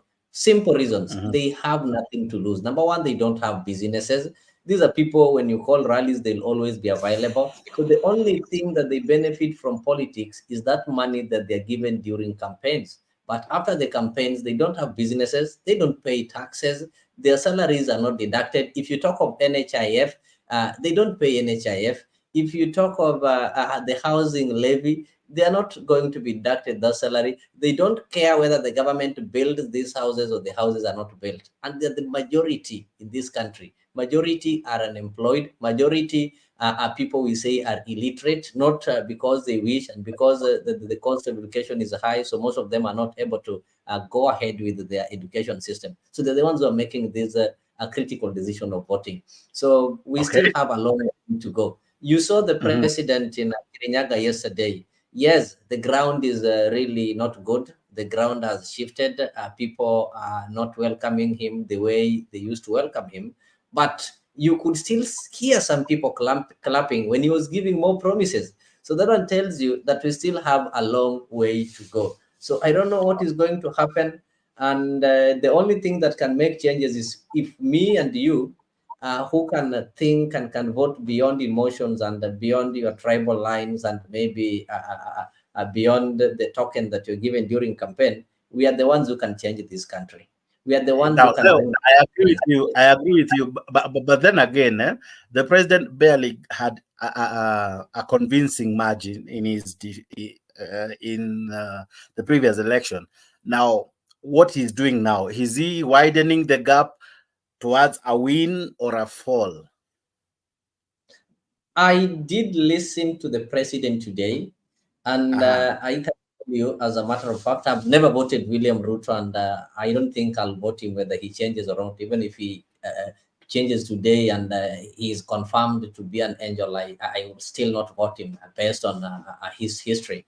The president is likely to come up with a way that will convince you and net you back to vote for him. This is the plan. A story is told of somebody who removed the feathers from the chicken. And once you remove all the feathers from the chicken, this chicken will now start feeling cold and feeling lonely and all those kind of things. Then you come with some maize seeds and start throwing to the chicken. The chicken will still come to you, thinking that you're doing it favor. You've gone to save it, not knowing that you're the one who removed these feathers. This is what the president is doing. In the next a year to elections, these prices that you're seeing will have to come down. He will tell you that, look, the first 4 years, I was paying the debts of Uhuru. And people will clap and will say yes. Today, he told people he's been given some loan by the IMF and whatever. He's going to Germany to organize Gazingene 200,000. Then he will convince you that, you see, the first 4 years I was paying the debts. Now give me another 5 years so that you can see what I can do. And believe me, majority are going to fall into that. It is an evil scheme, but that is what politicians do. And he told his MPs recently when they were telling him they're losing popularity, and he's quoted telling them that you don't need to be popular all the time. The specific time you need to be popular. Right now is not the time for being popular, but in the next 1-2 years, he'll tell them the secret on how to be popular. So I'm not surprised. We need to work hard to ensure that his evil plans doesn't succeed. But if we just sit there waiting maybe to maximize on the suffering that Kenyans are undergoing right now, I'm telling you, these problems will have to be multiplied in the next 10 years. Beautiful, well said. Ambani, let me ask you, naja kwako Ambani. Wewe unaona vipi? Unaona kama tukikaribia uchaguzi, Ruto anaweza badilika? Wanasemanga moyo huwa mwema. Maybe anaweza change, gharama ya maisha ishuke kama jinsi leo anasema kwa sasa, na vitu zibadilike, na eventually atumie hiyo strategy kuconvince watu kumchagua. Unaona kama hiyo ndio mbinu anayotumia kwa sasa? Ambani, Asha sauti yako, guza tu mara moja. Naelewa inachanganya mtu, lakini guza tu mara moja itawaka. Mara moja tu.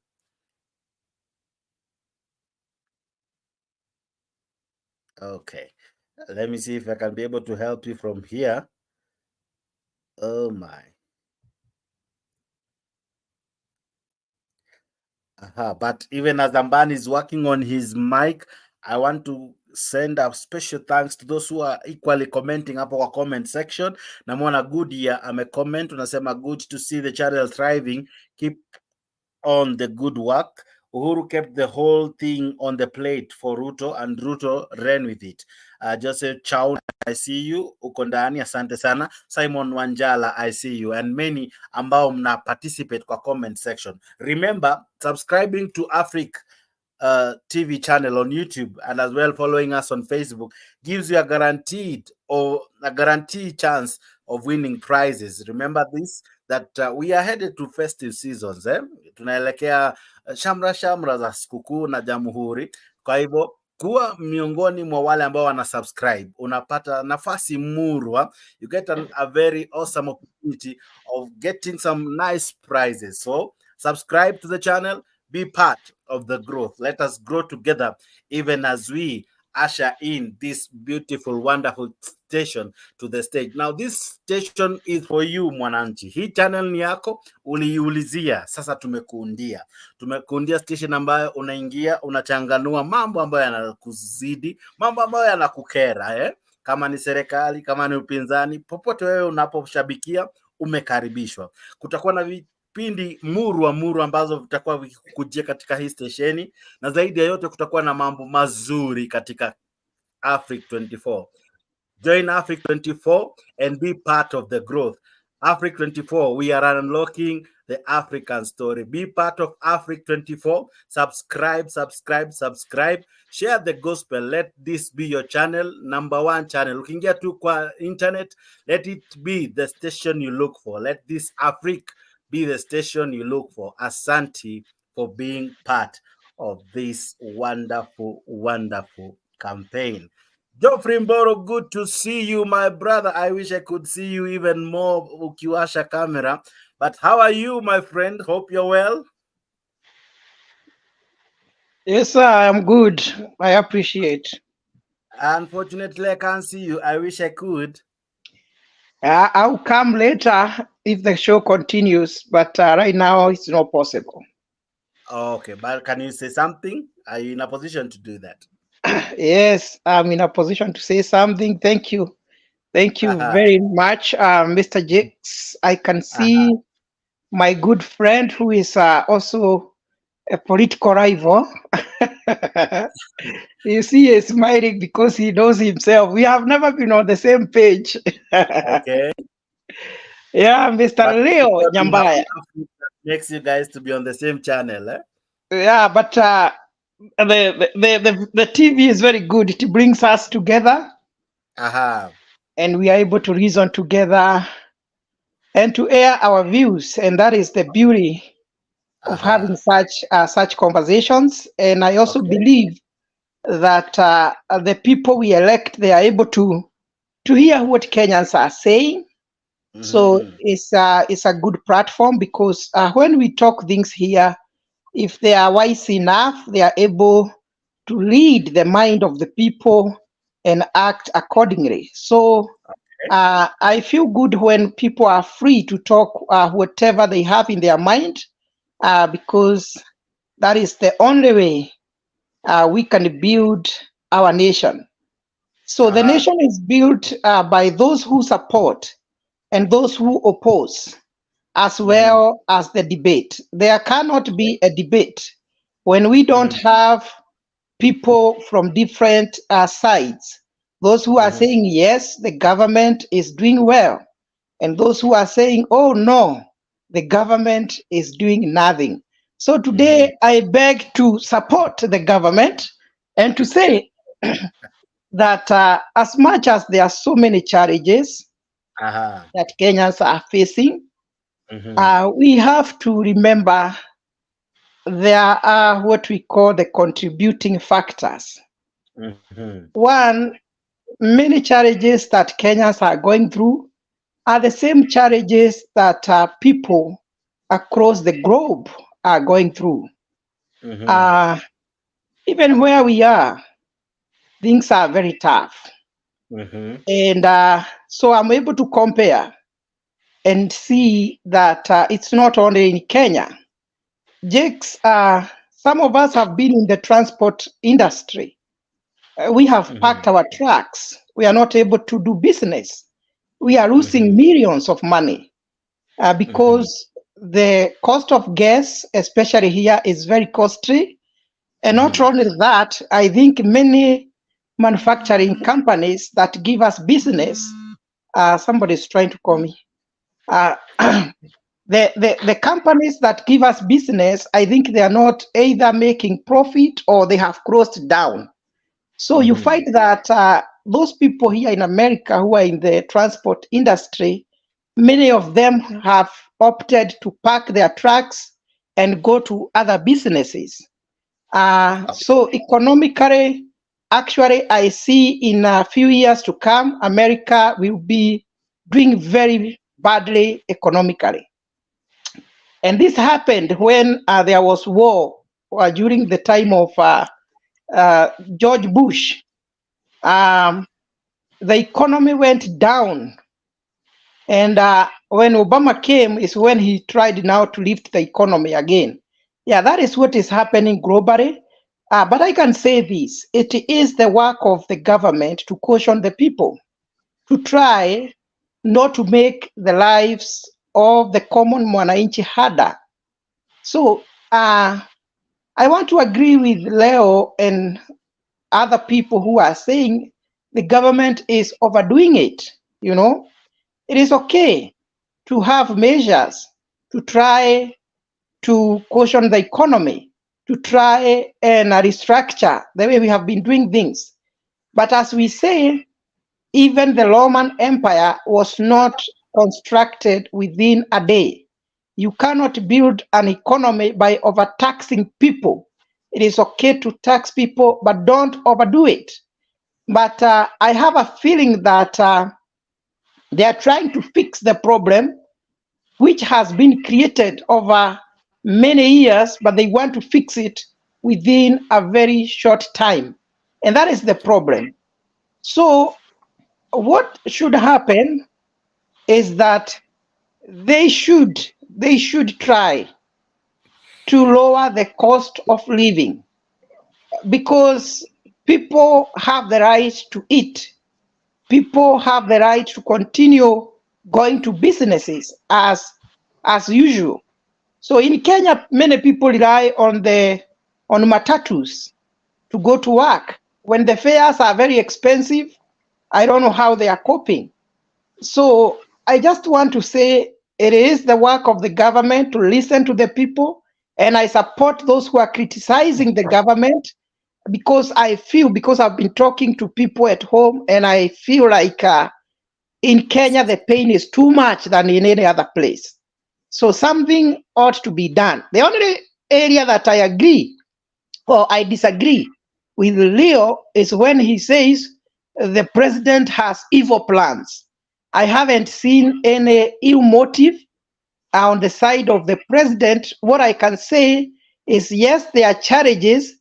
Maybe he is not able to handle those challenges appropriately, but we cannot say that he has evil plans against the nation. I beg to stop there. I'll come when I'm well prepared for the debate and fight Leo and my friend Revolutionary. Okay, sawa. Thank you so much, Geoffrey Mboro. Now, I'm laughing because Japolo today has done that thing. You know, in Kenya, we are afraid nowadays when we see a man of clergy.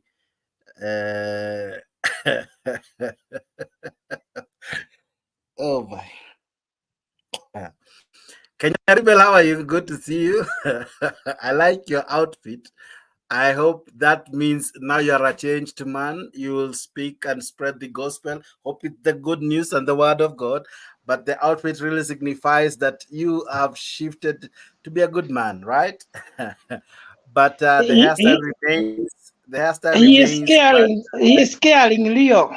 I can say wanataka kutoroka. Wewe bwana unatutisha bwana.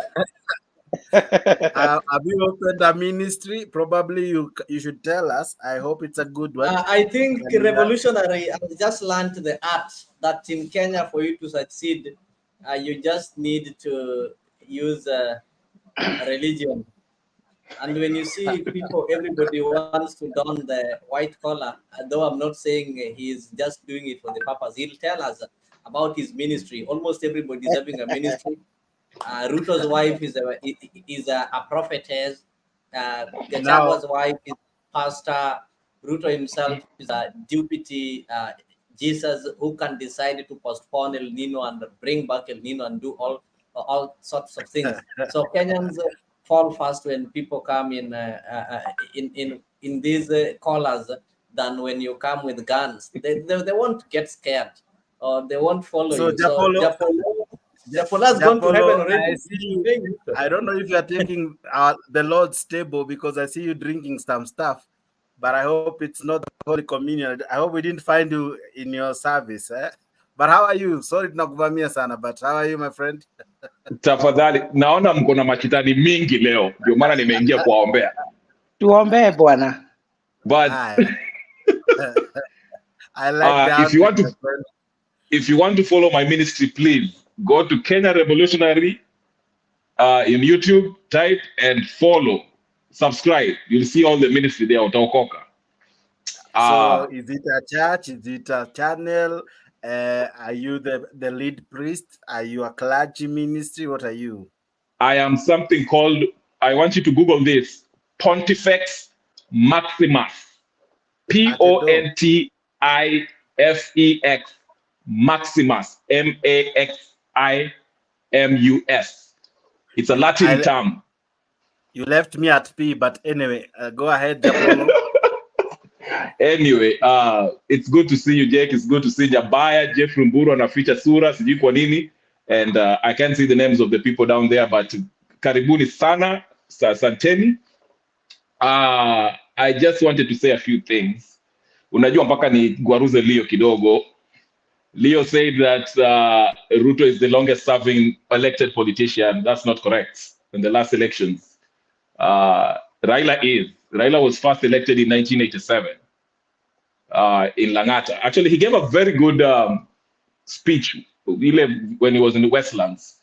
And he actually explained how him and Gumo started making inroads in Nairobi when Nairobi was dominated by people who are not from the Western Kenya, the Nyanza province and Western whatever. And he explained the importance of recruitment and recruiting the youth. So yeah, he explains when he was first elected in 1987 and he's been in politics longer than Ruto because, he was elected, then he came to government.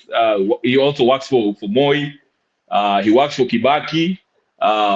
So yeah, that was the only correction I wanted to make in Jabaya. But otherwise, I kind of agree with your analysis, except the part that Mburu also told you that I don't think Ruto is doing things to be evil. But the question, kwa mada ya leo, people are saying that Ruto awache kulaumu Uhuru Kenyatta. Japolo. Yes. Yes. I know it's normally not my character to interrupt, but I'm just on a point of order. It's a fact, and you'll confirm and you'll agree with me. Raila was first elected as MP of Langata in 1992. That was the first election. Forget about the stories he's giving. I know we'll not go into that. Raila is old now. Maybe he was elected on another position that I don't know. But as a member of parliament, it was in 1992 elections. That is when Ford was formed. Then the last elections that Raila was elected was in the year 2007 when he lost to Kibaki, though it is controversial. According to the decision that was made, he lost to Kibaki. How many years are those ones? Those ones are a total of from 1992 to 2007. Those ones are 15 years elective position. Yes. Then when you come to William Ruto, by the time we were going to, ever since Ruto was elected, he's been actively elected in parliament, and the last election was when he was elected as the president.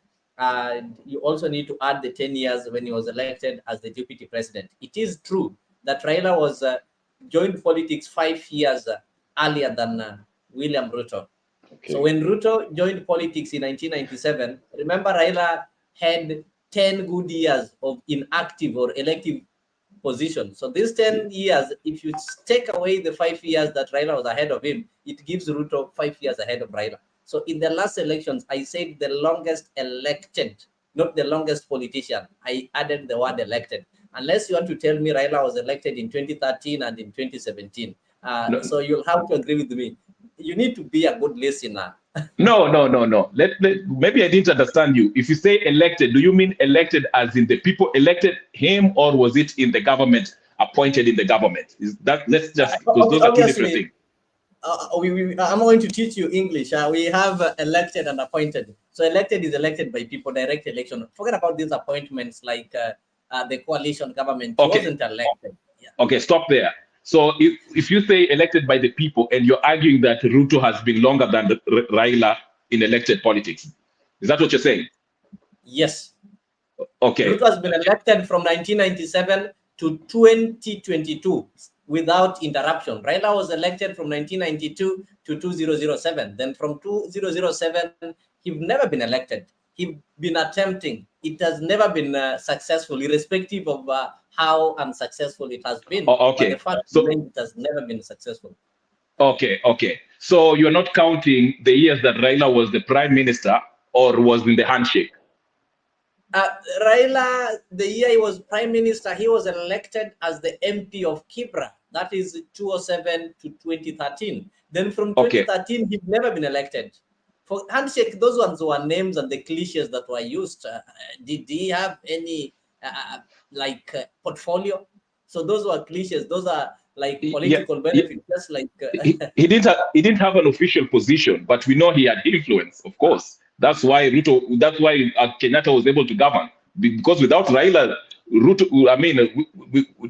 Kenyatta wouldn't have the second term. Do you agree with me or not? If it wasn't for Raila. I want to tell you this: influencing your neighbor's wife to send her in the market and to collect your kids from school and maybe from the hospital to do for you some errands doesn't make you a husband to that neighbor's wife. So that is you're just influencing somebody's wife, but you're not the legal husband. So you need to draw the lines. Otherwise, you need to proceed.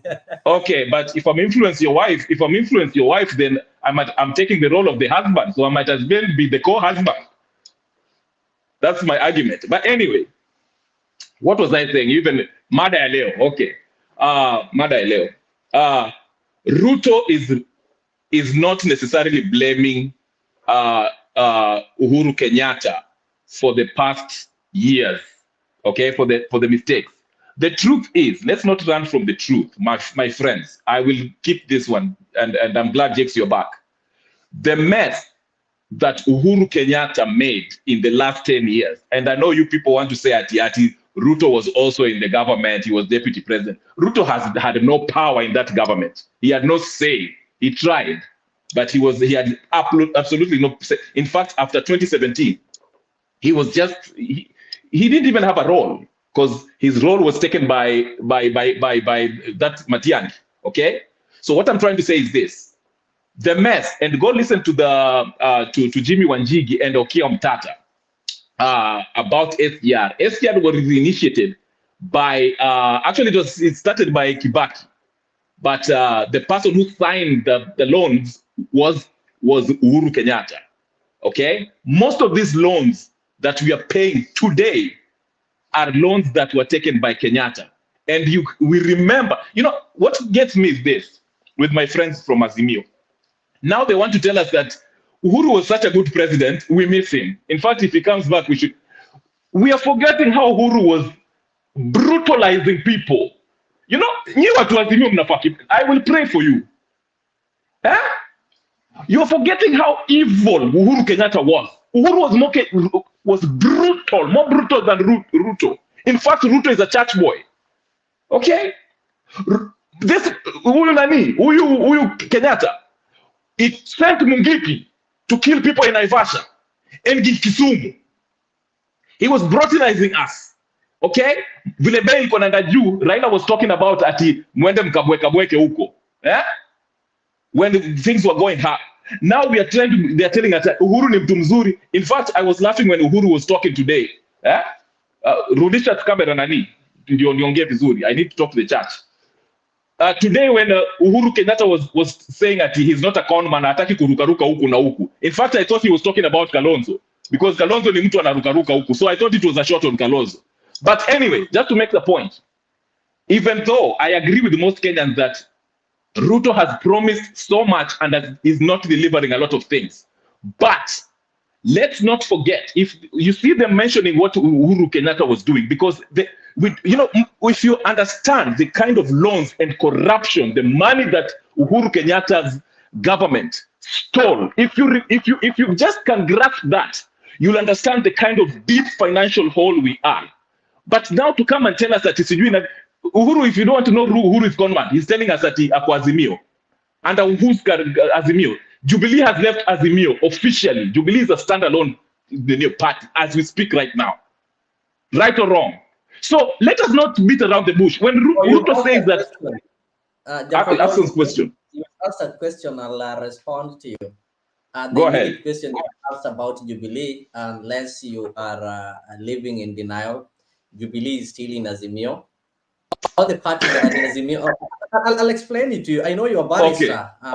And the problem that I do have with the lawyers and the barristers like you is that you tend to assume things that are well known to you. So you tend to try and when you are with us, people who doesn't have any legal background, you tend to make fools out of yourselves.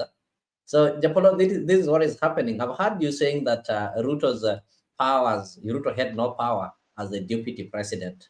I don't know whether, and in your context, I think you mean the last 5 years. Ruto's powers as the deputy president is enshrined in the Kenyan constitution. Nobody can take them unless you change the constitution. Matiang'i did not take Ruto's power. What Matiang'i did is what Ruto has done with Mudavadi. Unless you want to tell me that Mudavadi, again, has taken Gachagua's powers. Matiang'i was a super CS, just like Mudavadi is a prime CS, something like that. So he did not take Ruto's roles. He was just there to help the president because Ruto wanted to concentrate in politics. The same way, Gachagua is a political image. But now we need somebody who is sober, somebody who is well-behaved, well-dressed, who can be eloquent enough, and that is why we are having Mudavadi there. But Mudavadi will not interfere with the roles of the deputy president unless the constitution is changed according to what Kenya Kwanza proposed in the bipartisan talk. So let us not mislead Kenyans. It is true. Okay. Uhuru Kenyatta did a lot of evil things with his deputy to Kenyans. That is a fact. Okay, let me make a point, then others can come in. Before Jake come in, I'll make a quick point. Leo, I don't know if you're a Kenyan. Maybe you're from, I don't know, Somalia. Let me tell you something. Kenyatta, you know very well. You are telling me that the constitution is there. Kenyatta is the #1 person who contravened the constitution at every opportunity. He refused to renew those judges, if you can remember. What makes you think he will respect the constitution? Okay? This man broke every rule. In fact, he rendered the legislative body as useless. He did whatever he wants.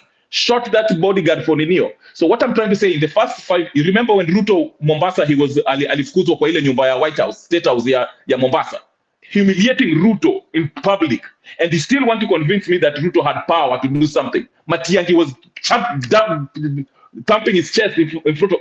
This is what gets me with the Mio people. You are in dinner. Uhuru is the worst president in the history of humanity. He needs to be in committee. Uhuru is Lucifer. Don't run away from that. You don't have to shout. You don't have to shout. I can't help it because you're lying. Listen, The chief patal marating glow. you don't have to shout. You know, that is the problem. You know, let others the speak. reason Kenyans are suffering is because of the kind of the character you have.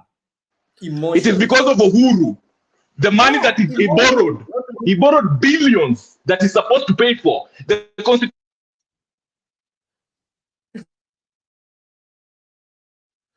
what is happening to your mic? Can you look at your mic, Apo Japolo? You are shouting back, unajimute mwenyewe. I told you the problem we have in the country is summarized in Japolo. Emotions. People Just one vote moment. with emotions. Just one moment. People Japolo, decide and make Japolo, what is decisions happening? with emotions. Leo, just one moment. Japolo, what is wrong with your mic? Umeshout mpaka ika. Okay, pole sana. But the drama never stops here at Africa 24. Kindly keep on sharing, subscribing, and being part of this awesome conversation. We have many joining in. Asante sana wewe ambaye unatuma ujumbe. Ninaona Calvin Kirata anasema Ruto answerably and Kenyans are suffering more in Ruto's reign. Okay. Namuona Gideon Lagat anasema thank you Jex for having me. Asante sana kwa kuwa part of the show, and you who is following us. Asante sana wewe pia ambaye una like. I'm seeing many likes today. Asante sana for the likes. Thank you for sharing. Thank you for subscribing. Thank you for being part of this conversation. Namuona Emerge Global, asante sana. Namuona Association of Somalia, asante sana. Namuona Kelly Gusha, I see you. I see nani mwingine, Chef Gasa, I see you. Namuona Nyabaya, I see you. Thank you for liking the video. Like the video, wadau, subscribe, share. Let's keep the conversation going. Thank you for being back, Mr. Japolo. I am glad to see you today. Umenibamba na outfit. I'm sure kanisani leo watu walibarikiwa, and I'm sure hope as you're raising your voice as well many Kenyans are able to hear you. But all the same, Iliniingia kidogo. Pole. I see Honorable Christine Abuto. I don't know if you're able now to speak to me. Are you there? As well, I see Tata for President. Well, okay. Sawa. Yes, I'm here. Among many other people. Yeah, how are you? I'm good. How are you? I'm fine. Thank you for being part of the show. I tried to have you earlier, but there was a challenge on your end. I hope now you're okay. Yeah, thank you. Thank you. I'm glad I'm in the show. I've been following you guys for quite some time, and I'm happy to be here. I'll make my comments when I'm prepared. Yeah, thank you. Okay, are you able to make some part of your submissions, or I skip you for now? Skip me for now. Okay, very well. Yeah, Let me go to thank you. Captain. Thank you so much. Captain Sam, I hope you're still with me. Now, Captain Sam, I come back to you with this question. But before I come back to you, I want us to listen to these sentiments by one and none other than this man by the name Barasa. Hata tumie jina ya Bishop.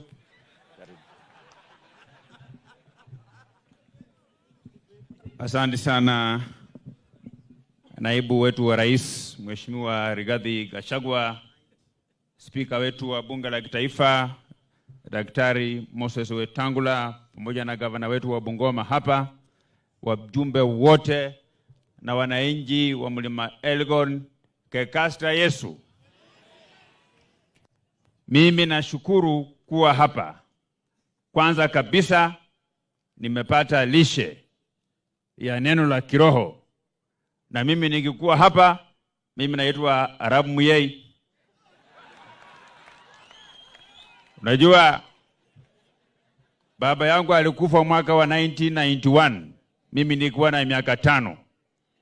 Yule mzee ambaye alikuwa analeta maziwa mpaka akawacha kwetu nyumbani, anatoka huko Kongit, anaitwa Arabu Muyei, anaitwa Muyei, ndio mimi nikiwa hapa niko nyumbani. Mimi ni kijana ya area ya sehemu hii. Na niambie mjumbe wa area hii, mimi sio bishop ya kupeleka watu mbinguni.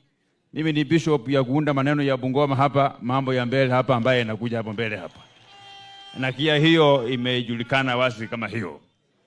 Jambo yangu ya pili, Mheshimiwa Naibu wa Rais, nakubaliana na mjumbe wa sehemu hii kwamba area hii si tu kwamba ndiye inazalisha chakula katika mkoa wa Magharibi wa zamani, lakini hata sisi huko kwetu huko chini tunajua ukitaka hata bibi mzuri ni kutoka hapa Mount Elgon. Ukimtuma kwa duka anakimbia tu mbio, analeta maziwa, anarudi, chai wageni wanakula, hawezi wakachelewa. Na ndio pia naungana na wao kusema kwamba lazima tutengeneze barabara ya watu ya Mlima Elgon hapa. Kidogo Mheshimiwa Fred aliguzia. Mimi nataka Mheshimiwa Naibu wa Rais nikufafanulie ndio ujue. Tuko na askari ambao wanachunga misitu. Wale askari wanaachilia wananchi, wenyewe pia wanapanda mimea kwa msitu, wanawaachia wakulima pia, wananchi pia wanapanda mimea kwa msitu. Wakati mimea hiyo imekomaa, wanauibia mwananchi, alafu hao wenyewe wanaenda kuchukua waende wauze. Mimi nataka Mheshimiwa Rigiji utoe oda kwamba kama kuna mkulima yeyote aliachiliwa na askari ya msitu akapanda chakula yake, aachiliwe aende achukue chakula yake, na askari ya msitu ambaye atamzuia achukue chakula yake aambiwe mambo ni matatu. Jambo lingine, Mheshimiwa Naibu wa Rais, mambo hiyo ikiendelea, vijana hawa wa Mount Elgon wengi hawa, wakati tumefanya recruitment ya jeshi, wengine wengi walikuwa wanatolewa longi, wanaangaliwa kwa miguu, wanaambiwa waja qualify, wako na maalama ambayo wanapigwa na askari ya misitu. Sisi tungeomba askari ya misitu waache kupika wananchi, kwa sababu ukitupeleka jeshi mpaka wanakuangalia kama uko na alama, wanasema huwezi qualify. Kama meno imetoka sijui wanakulanga nyama huko ama nini, tena hawezi kuchukua. Kwa hivyo tunaomba kwamba hao wafanye kazi hiyo kwa pamoja ya kwenda mbele. Jambo yangu ya mwisho, mimi nimesikia na wananchi hawa wamesikia, hawa watu wa Azimio wameanza kutisha Wakenya. Ati wanatuambia ati kwa sababu tulipigia kura Rais William Ruto na naibu wake Rigathi Gachagua, ati tuendelee kuumia, ati tusilie, ati Raila Odinga anyamaze, ati asiseme chochote. Mimi kwanza nashukuru rais mwenyewe jana amesema bei ya mafuta inaanza kuteremka mwezi huu, inateremka zaidi mwezi ujao, ninateremka zaidi mwaka ambaye inakuja kule mbele. So I want to tell those characters that the government of Kenya has a plan. We signed more than 47 economic charters. We know what we are supposed to do. We will do what we are supposed to do, not because Raila Odinga has said, not because Azimio has said. Na Mheshimiwa Naibu Rais, hawa watu ni kama huwa wanafanya biashara. Wakati ya kura ikiisha, wanatisha, wanafanya maandamano, alafu wanaenda kwa State House mlango ya nyuma, wanaambia rais atawapatia mafuta, ati pesa ya mafuta ya gari yao. Wanapatiwa, wanakwenda. Usikisikia Raila Odinga amenyamaza asemi, inamaanisha amechukua mafuta kidogo anakula. Sasa hivi vile nimeona ameanza kuongea ni kama ile mafuta alichukua imekwisha.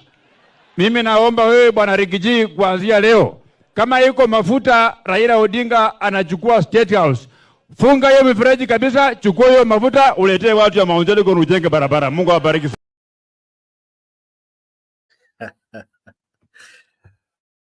Oh, and the conversation continues here at Afrique. We nakwambia, we that is your man. Jamaa anajiita Didmas Baraza. Pole, nimeanzia mahali alianza mambo ya church kwa sababu nilikuwa nimemalizana tu na Japolo, so I had to bring your aspect akijita bishop, so I needed it to continue your part ya bishop, na bishop pia tuko na bishop hapa kwa studio.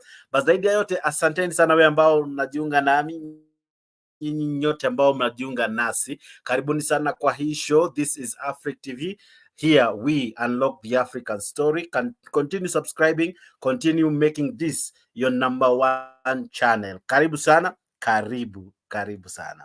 Now let me come to you, Mr. Japolo. Now I played that clip for several reasons. Number one, as we shift gears, we have a government that is placing itself in just a position One, it allowed logging, but it gives holiday for tree planting. Are we not joking? How do we cut trees but still give holidays to plant trees? Or are we not messing ourselves up? Yeah, Jake, can you hear me? Yeah, I can. Yeah, Leo just ran away. Leo ran away because mashetani, kwa sababu ile mashetani iko ndani yake imefanya kimbie. Leo is there. But anyway, I just wanted to respond to him because he's, before I answer your question, because he's misleading Kenyans. We are in this economic turmoil because of the last 10 years of Uhuru Kenyatta's rule.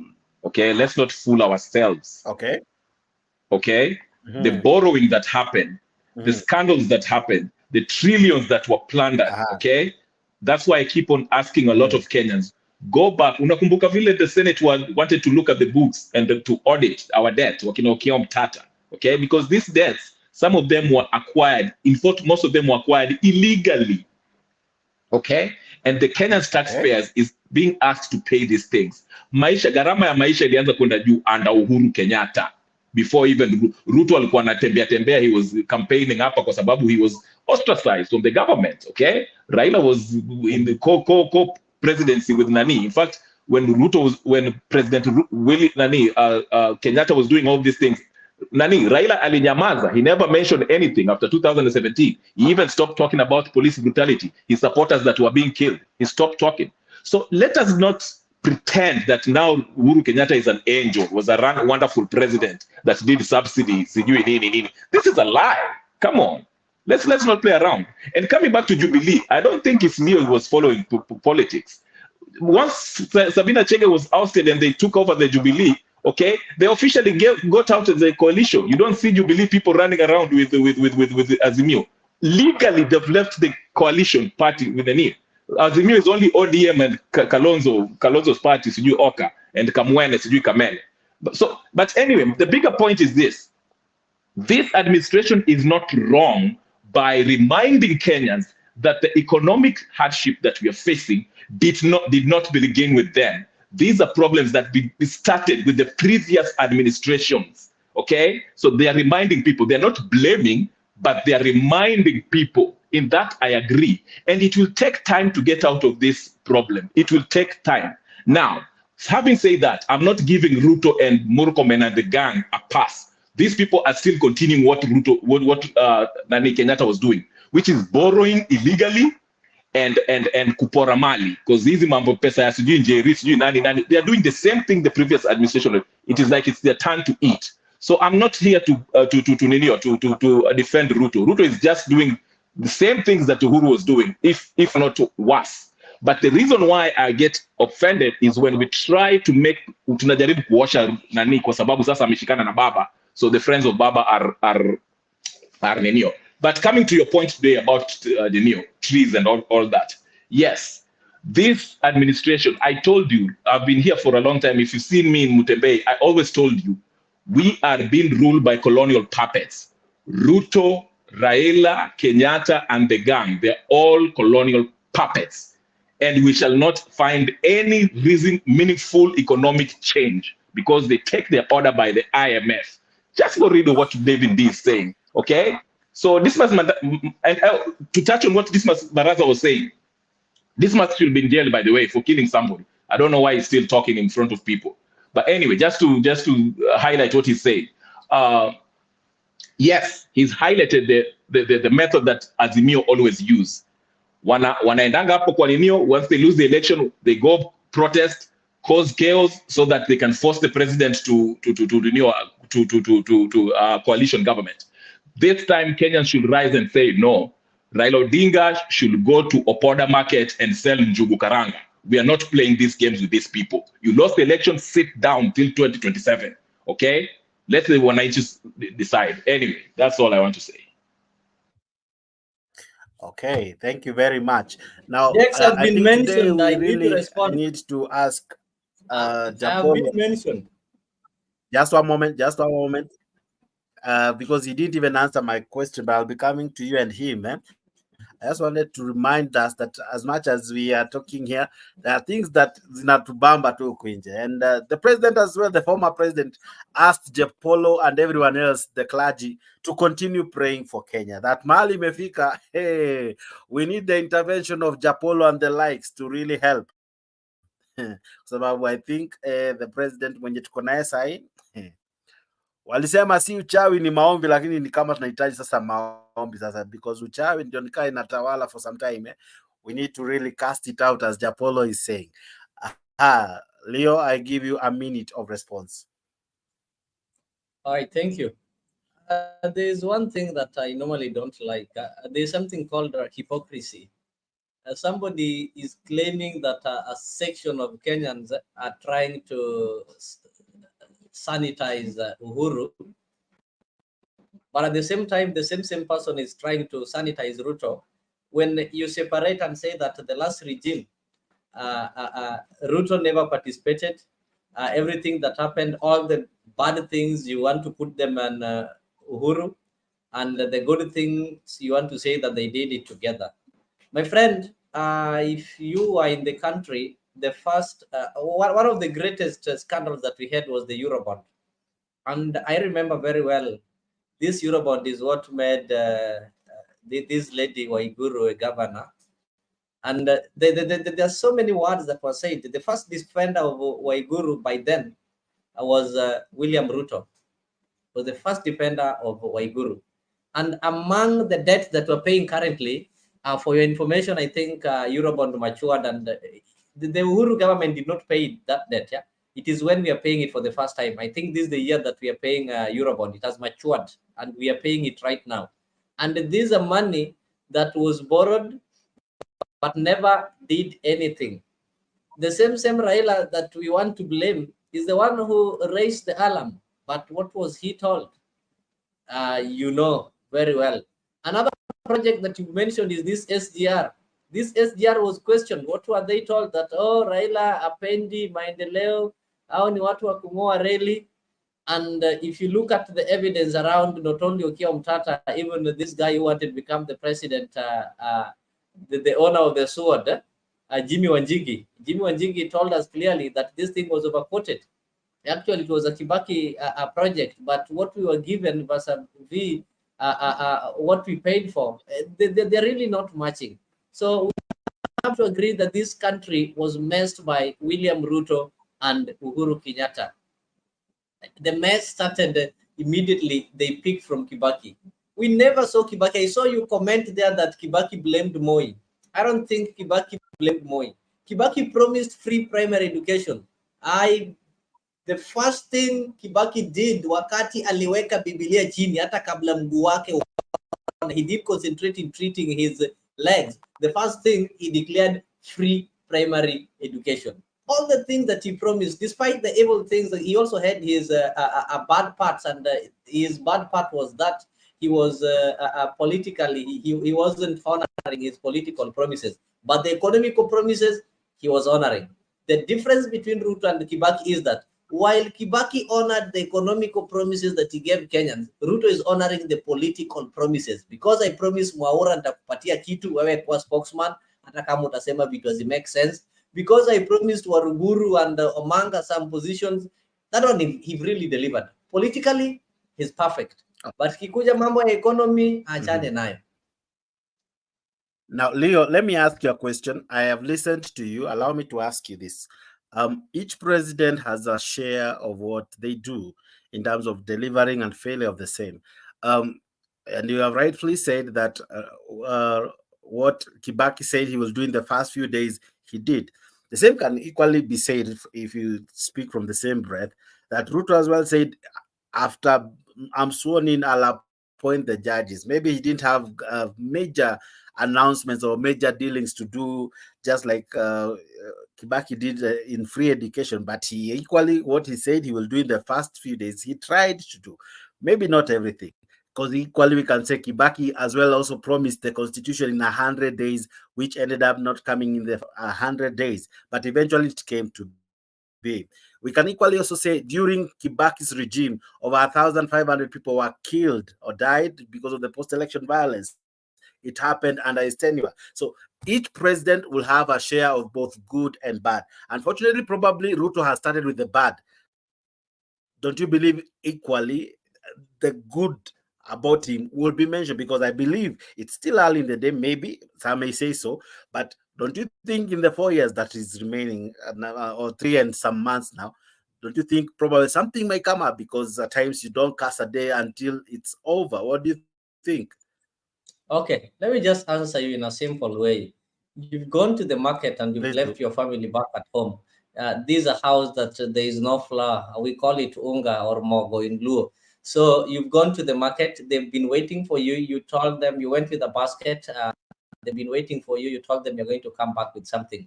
Then all of a sudden, you had a long list of things that you are going to buy. Then when you come back, the first thing you're telling them, you celebrate that, okay, look, I managed to buy some jewelries. What kind of response are you going to get from the family? You went to the market. There is no food in this house. Kids have not eaten for maybe hours or for days. Then you come to celebrate that, you see, I've started with the jewelry. So there's something called priorities. Priorities. We are not saying that. That's what I've told you. Ruto have got wrong priorities. There's a hierarchy of doing things. If he can start with appointing judges, really, how was that one going to? We don't feel the effect of judges in this country. First of all, if today I have a disagreement with you, I better look for you or go look for Mganga in Kitui to solve the issue than go to court. So we don't feel the effect of judges in this country. But if you reduce the price of unga, I've seen Zalendo behind the Gor Mahia bus, that donated bus, I know he's coming for me.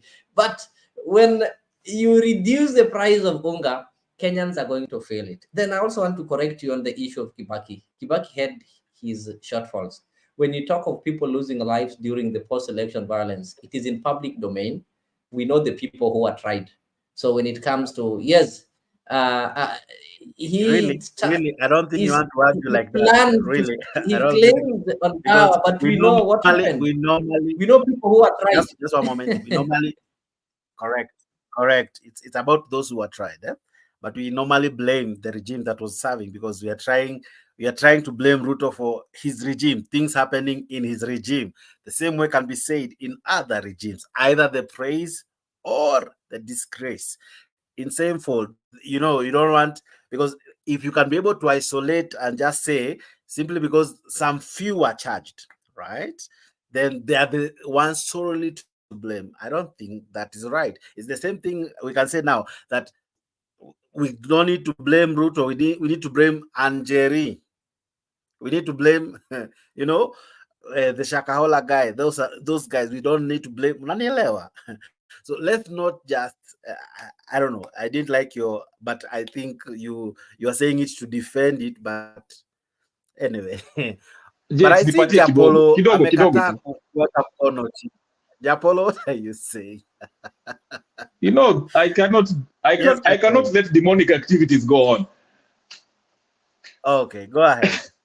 But I like Leo. I like Leo because Leo, he sparks the debate, and I like that. So I usually enjoy it. Leo, please, tafadhali, be here as often as possible. I like your contribution.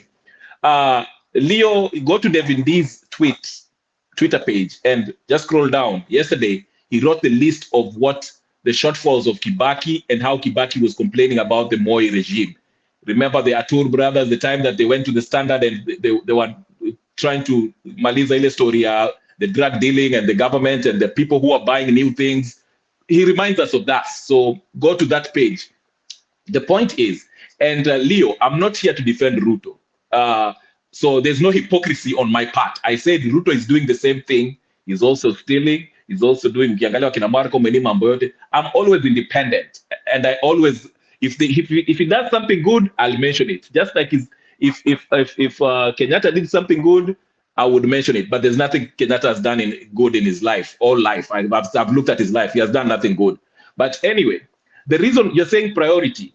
The priority about judges, those judges, Uhuru was supposed to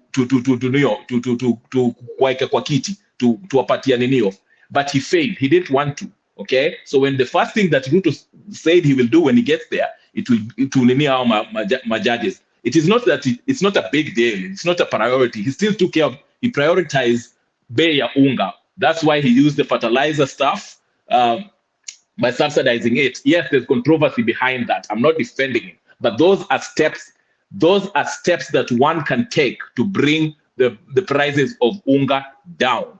Now we can talk about the corruption. Yes, there's just as much corruption. Yapolo, can you subsidize what you got for free? Of course, that's why I say there's controversy. How is that a subsidy? Listen to me. Jax, controversy. There's only one thing that you need to know. It is common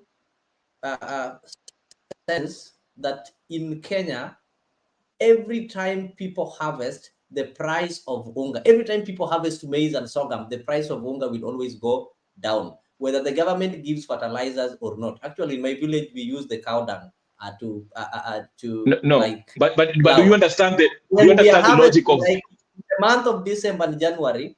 The price of goro is normally half, so that one cannot be used. You cannot use the harvesting. Let me help you. The whole point of this subsidizing fertilizer, the whole idea is to encourage production so they can bring production high. You've rightfully said that every time harvest happens, unga goes down. That's true. And that's why he was encouraging, he was trying to increase production more than we usually do, so that we can have enough. That way the prices go down. Even it can last us longer up to the next harvest period. That was the whole idea of bringing the bei ya unga down. So in that, I agree with him. Now, that's why I mentioned there's controversy around ile fertilizer tulipata bure from Russia and they sold this to us. That's a separate argument. But the intention of supporting farmers by subsidizing fertilizer was a right decision. That's all I'm saying. Take it off. Okay. Allow me to have other new guys, because you guys have had a time to have a bite on the cherry. I still have Christine, and now I have I call him Mzalendo, but leo amejita Omtata 2032. Well, I don't know why 2032. I may skip the one in 2027. But anyway, it is his political decision. But thank you for being part of this show. Thank you for participating.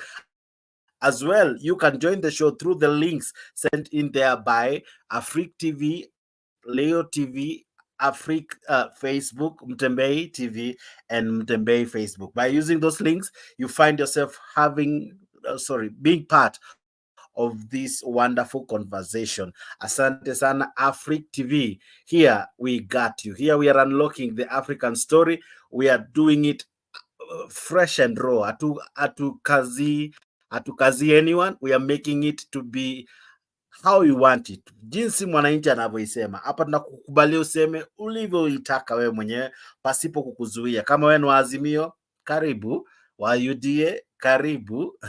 Kama wewe msimamo wako tuko hapo katikati, karibu pia. It's your show. Ni show yako. Hii si show ya serikali. We are not here to advocate for government policies and government agenda and all. We are not here as well to be the mouthpiece of Azimio or the opposition. No. We are here to have a Kenyan conversation. Omtata 32, vipi? Mzuri sana. Hey, mzuri sana Jex. Thank you for welcoming me to this particular debate. I can see Japolo. You didn't come with a drum. I thought that when you see the Gor Mahia bus there, you'd be celebrating with those songs that you normally sing in the stadium. But thank you, Jex. I can see there, and of course, Honorable there. Now, the debate today is about simply Uhuru's comeback politically, and Ruto's pledges that are never ending. And that's why I say Omutata 2032. The reason is that we don't seem to have a solution to any of the problems facing Kenya. But let us look at the problems facing our country. The problems facing our country is first, we are jumping into high taxation while we are not looking at unemployment of the youth. And that is one major area that we need to look into, why people are so annoyed with this government. We are looking at taxes, but we are not looking at unemployment. We are also not looking at the debt the country is having. We are not really looking at the overall hygiene of Kenya as a country. Is it stable even without Ruto being in power? Can this country run on its own? What should we do to make things right? So those are some of the things that this government is facing, and there are challenges. There are the challenges of unemployment, the challenges of high taxation, the challenges of ethnicity, tribalism, tribal politics. How do we become one country, yet we are tribally divided? So those are areas that any government that will come in, Leo will see it as a problem because he supports the ethnic community, and where they follow is where he will go any given time. Same to Kambas, where Kalonzo will go is where we'll go. For the Kikuyus, right now they are hoping that, when Ruto gets out of power, Gachagua will take over. But I'm saying the country could be in the right trajectory under William Ruto. And why? Because he broke the jinx, came in from not the dynasty families or the families that we know politically. He tried to identify himself with the Arsenal nation, of which in quotes, I am yet to see a lot of his activities involving the Asla community that he needs to satisfy, that are all the time begging or saying they're disappointed with this kind of leadership. Having said that, the debate today is Uhuru's comeback. I think the cameras should stop rolling on Uhuru's direction. Uhuru stopped being the president of the Republic of Kenya in 2022 when he gave up the sword to one William Ruto. He should enjoy his private life as a private Kenyan citizen and our taxes. He's living luxuriously somewhere in Dubai. Our taxes, the same taxes that we have overtaxed here, bado analipo kule Dubai, is still being paid that kind of money in Dubai. Those are our taxes. The former president, I don't know whether the late Kibaki is still enjoying our taxes despite being dead. So some of those are things that are happening in Kenya should be scrutinized. Kibaki, is he still enjoying the same taxes? Lazima tuangalie hizo vitu kwa makini sana. The Moi family, are they still enjoying our taxes? So these are debates that in future that we need to look into. We need to project and see how we can have a good country and a good president. That is why you see I said Omutata 2032, because in 2027 we are still a confused people. We still don't know what we really want, and that will still see Ruto in power.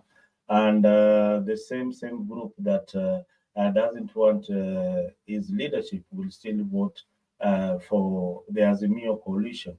So the division will still be there. The people who are complaining today and that Ruto is not good, but ethnically is a Kalenjin, they will complain that he is not good. But when it comes to the ballot, they will still vote for him. That is where we are politically. People don't know why they go to that ballot, cast that vote, and go back home. You go and vote for a good leader who you hope, hopefully, will change your life and the life of the community. Thank you, Dex.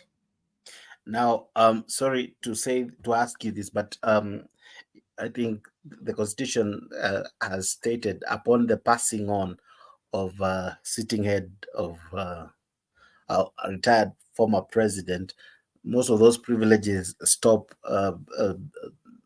Like, they stop.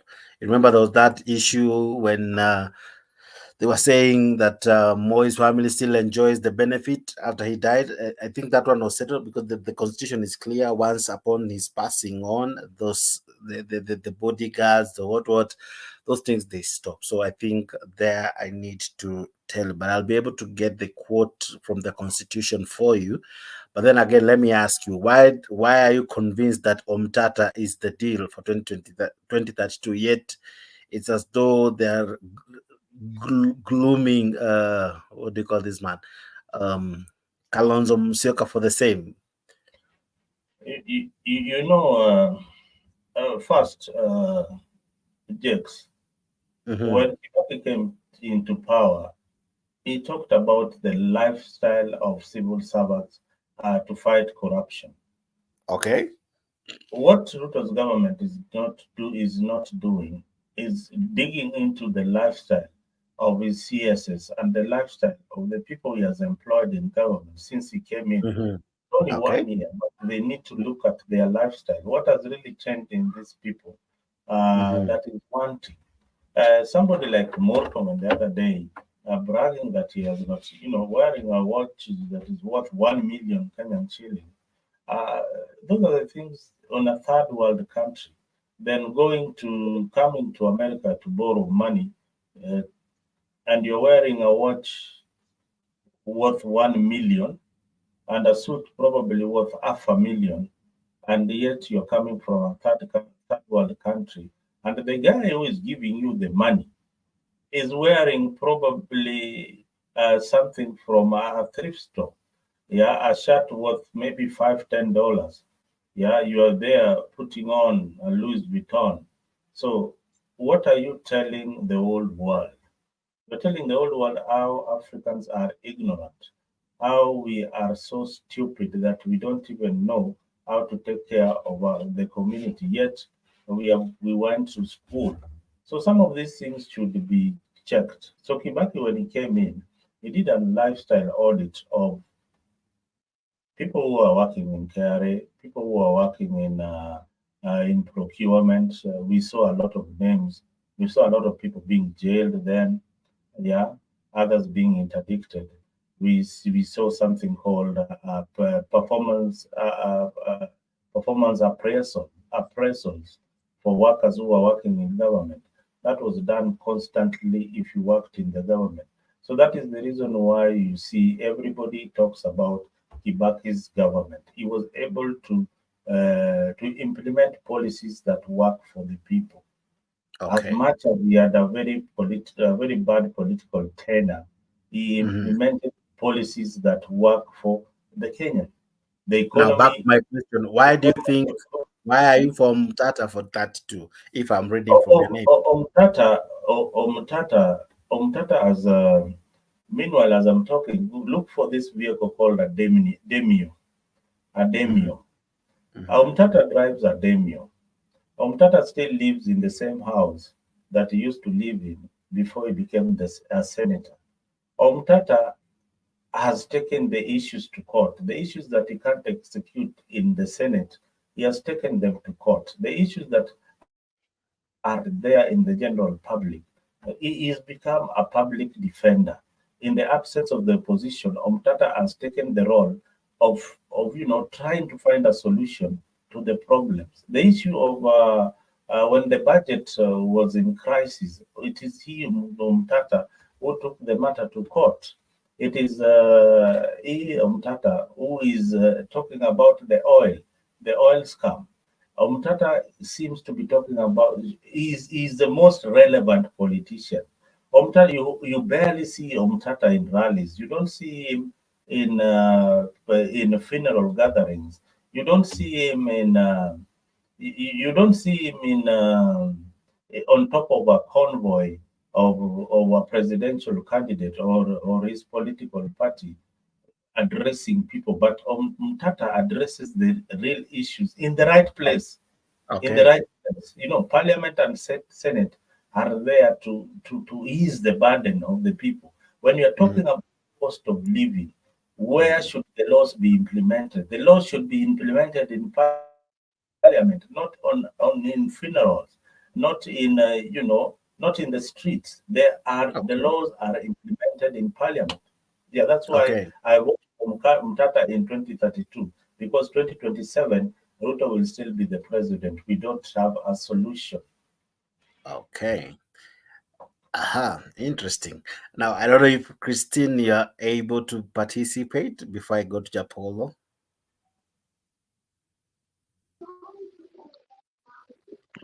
Yes. I'm able to participate. Now, I'm sure you've heard Zalendo and many speak. And, yes. Agree or agree. Yes. I will disagree with Zalendo about Mtata 2032. For me, I think it's too early to start saying whether for 2032, 2027 or 2027 Ruto cannot be president again. What we need to be seeing here, politicians want popularity. Mtata is just playing politics. He wants to be popular. Whatever he does it to be popular. So that you see, like now, people like Zalendo have started saying Mtata for president 2032. He is getting into people's heads. You see, like Wajakoya came with something that was making him popular. He made himself popular before he came to the political ring. Nobody knew him that much apart from his villagers before he came to the political arena.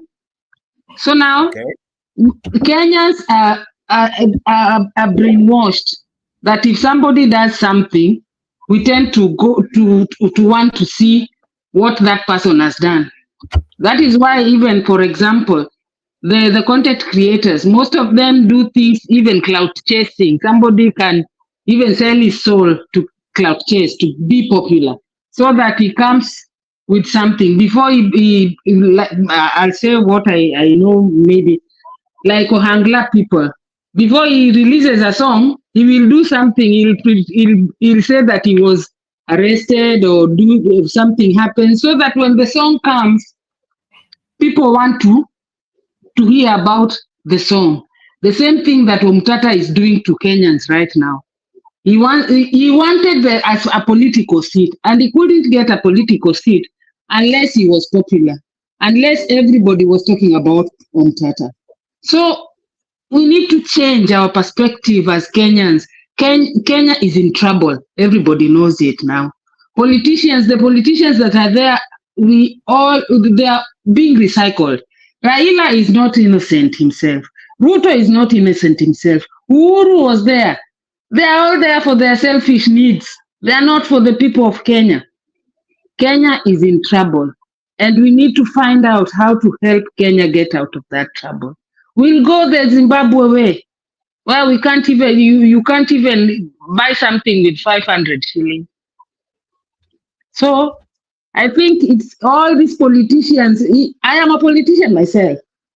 It is all about popularity. Raila does something to gain more popular, to be more popular. Ruto does something, like now people are doing things like people are talking about the oil scandal. Today they were in Bomet and people heckled him. Now people will be talking about the heckling, forgetting about the oil scandal for some time. Talk about the heckling, and meanwhile something is going on.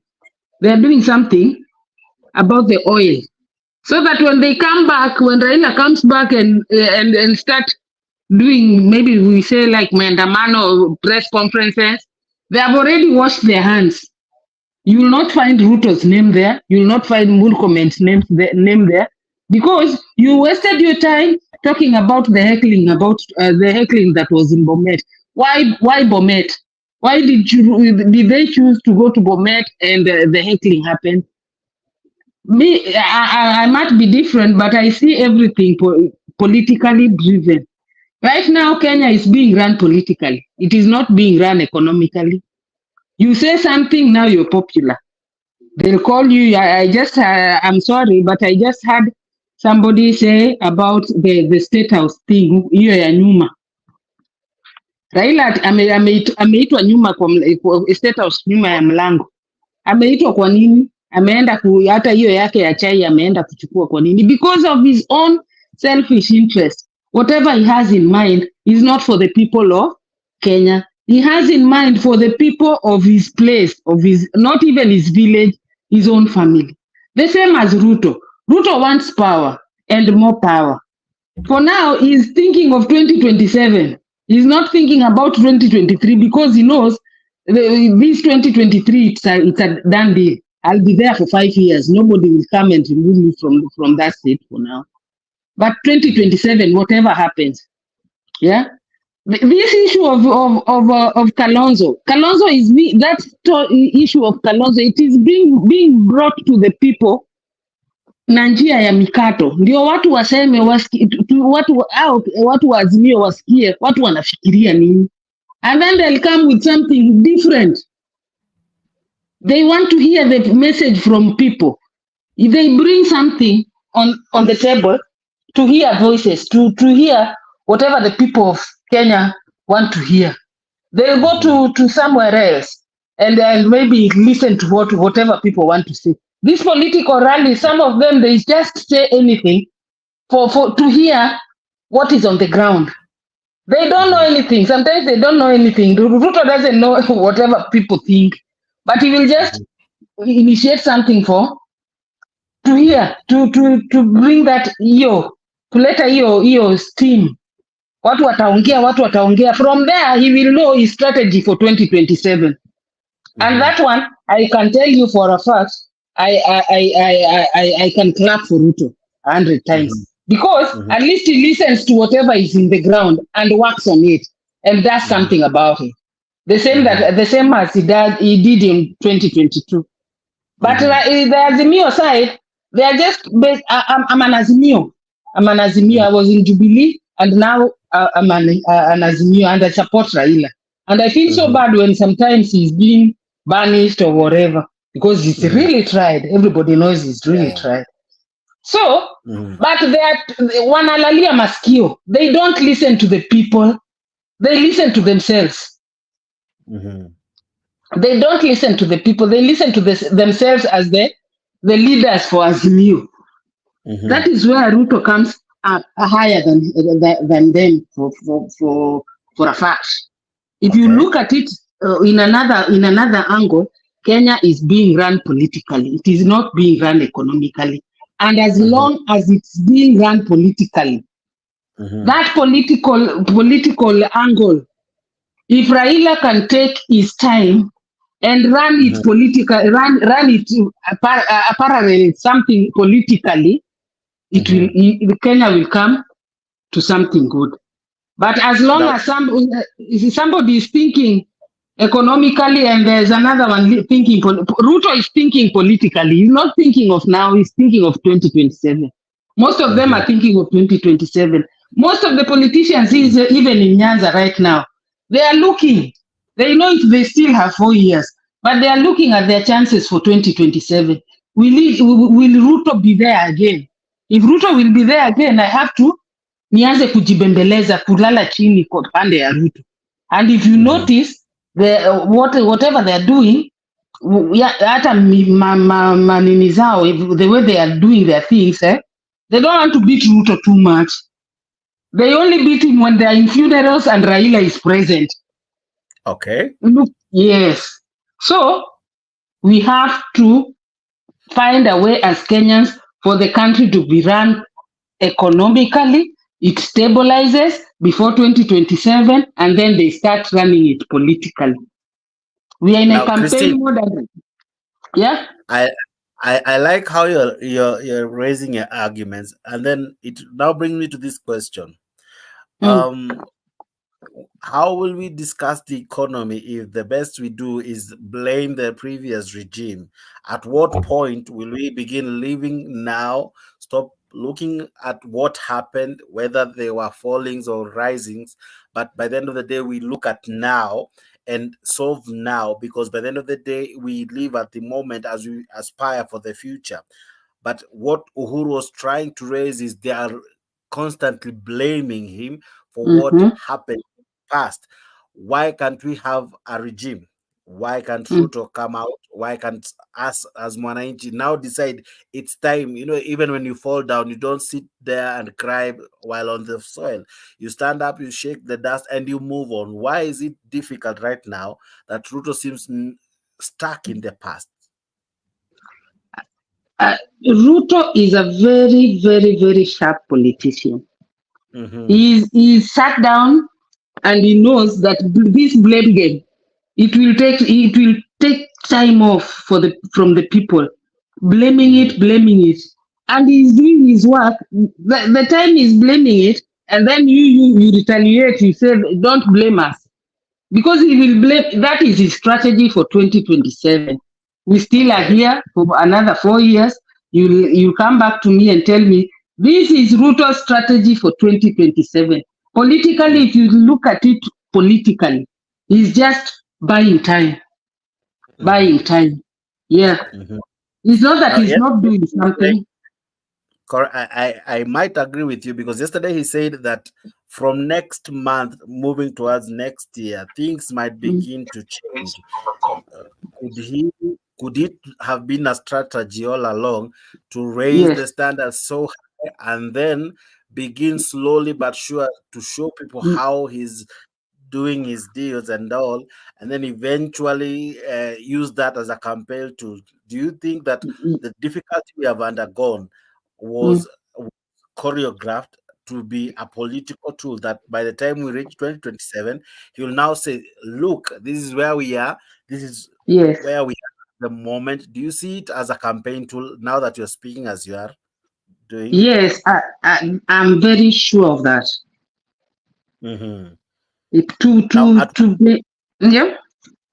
Yeah. So how do you see it playing out? What does your crystal ball say? How do you see it playing out? Will he begin lowering the cost of fuel? Will he begin by constructing new places, new roads? Will we now begin seeing development across the nation? And what do you think would be the game plan moving forward? Let me explain it a little bit.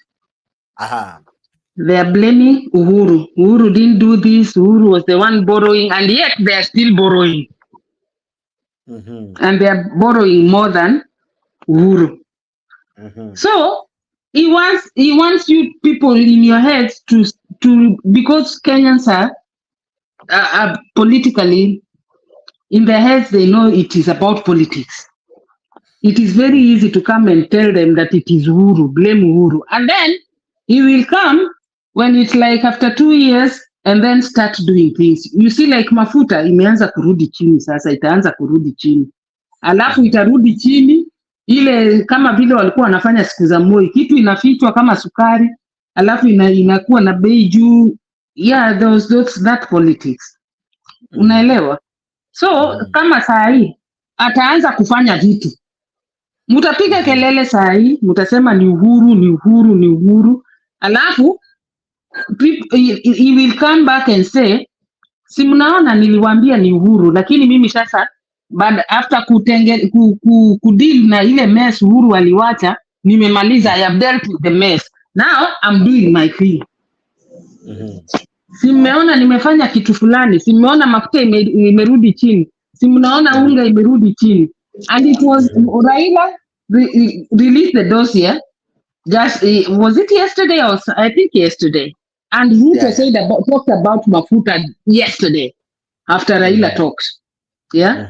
So it is a game that 2027, even Raila and Azimio, they're just thinking of 2027. They are not thinking about mafuta, sababu hawa wajui hata bei kama ilishuka ama ikushuka.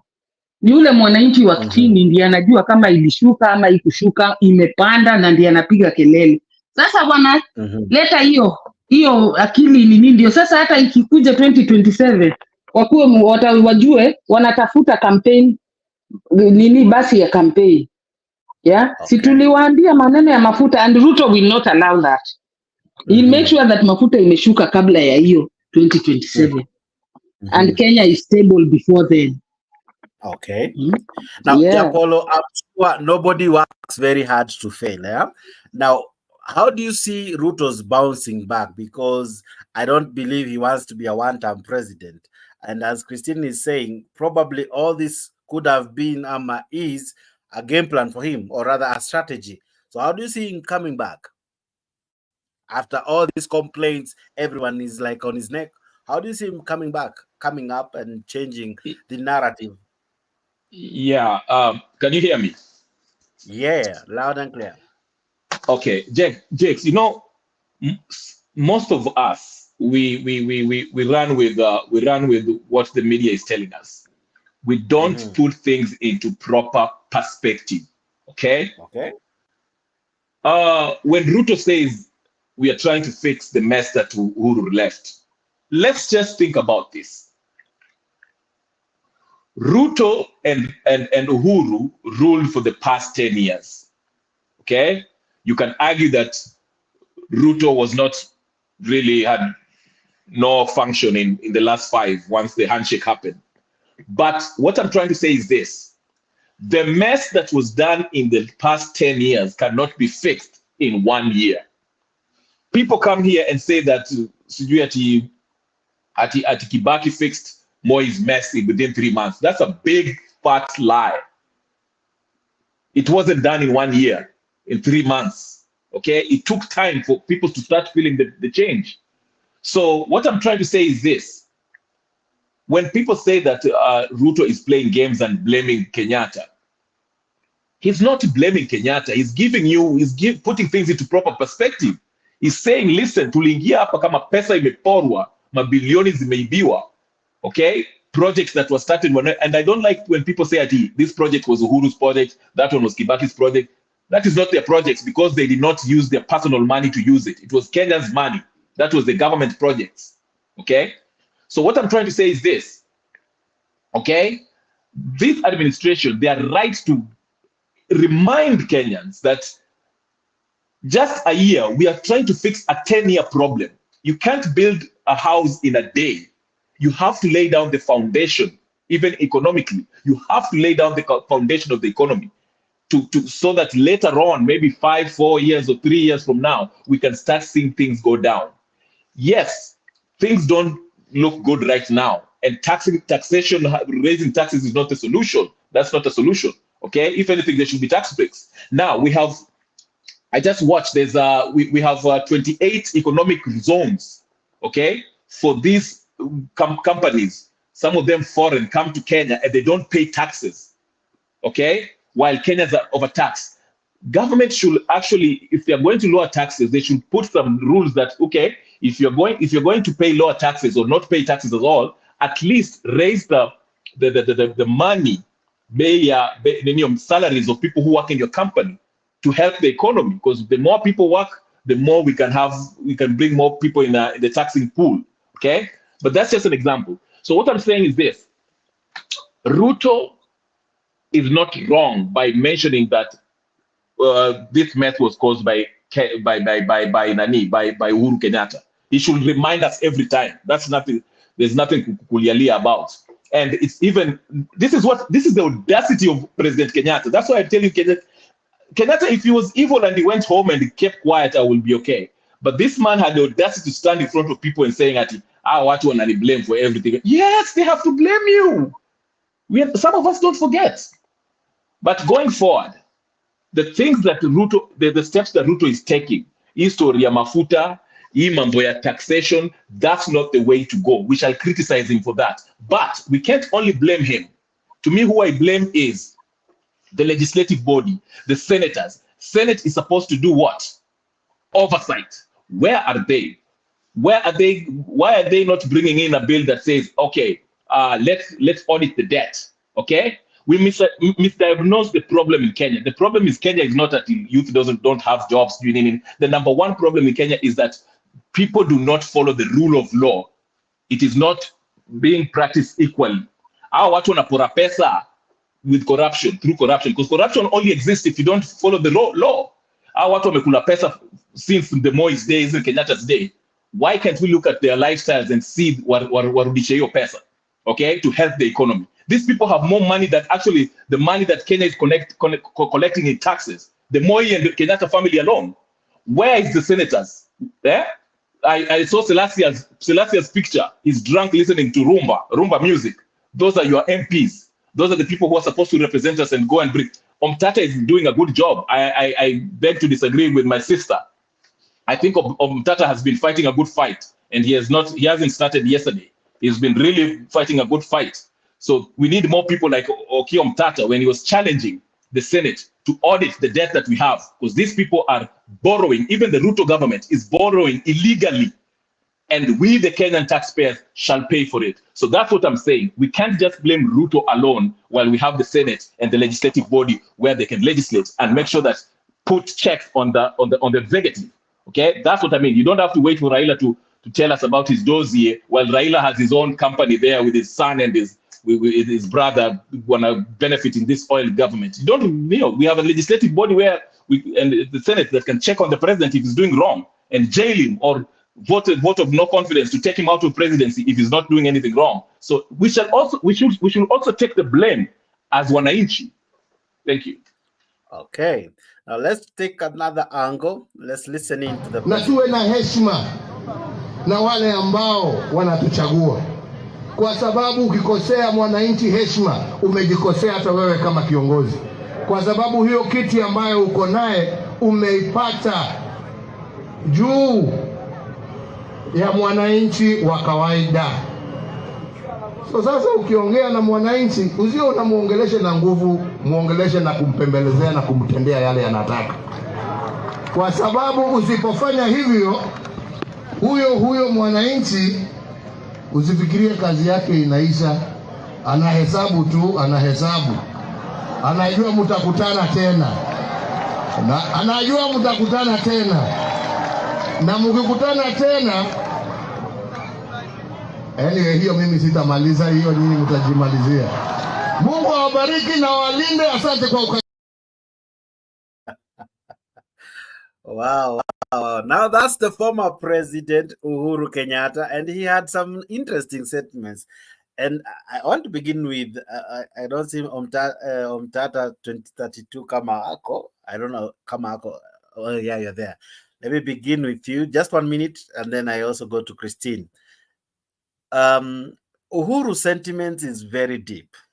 It's very deep. It's like he's sending a warning to the president that be careful what you tell the people, be careful of your actions, that the people you are lying to or you are telling the truth, whatever you are doing, somehow, eventually they'll have their day, either to praise you or to award you, or eventually even to punish you.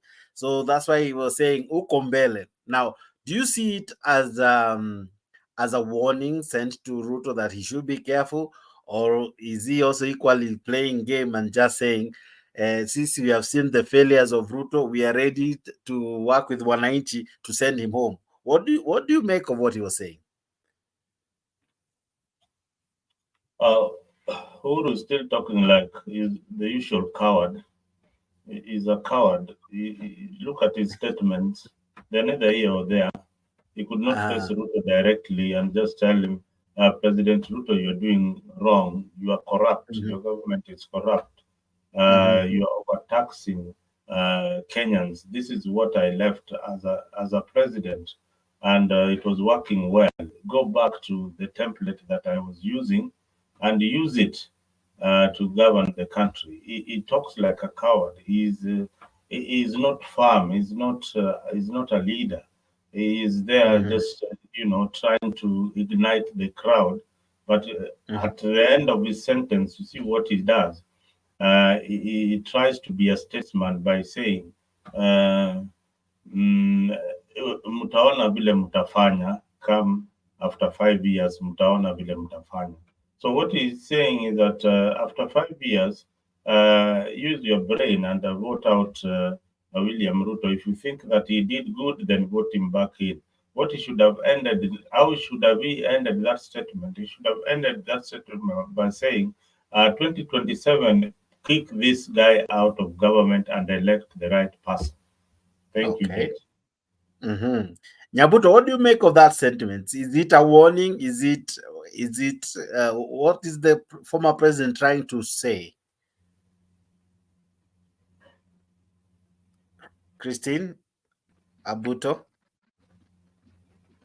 Yeah, I think the former president is just trying to say that the Ruto's government has done nothing, and is trying to make a comeback, a strong comeback using Ruto's failures. That's what I think for now. Yeah.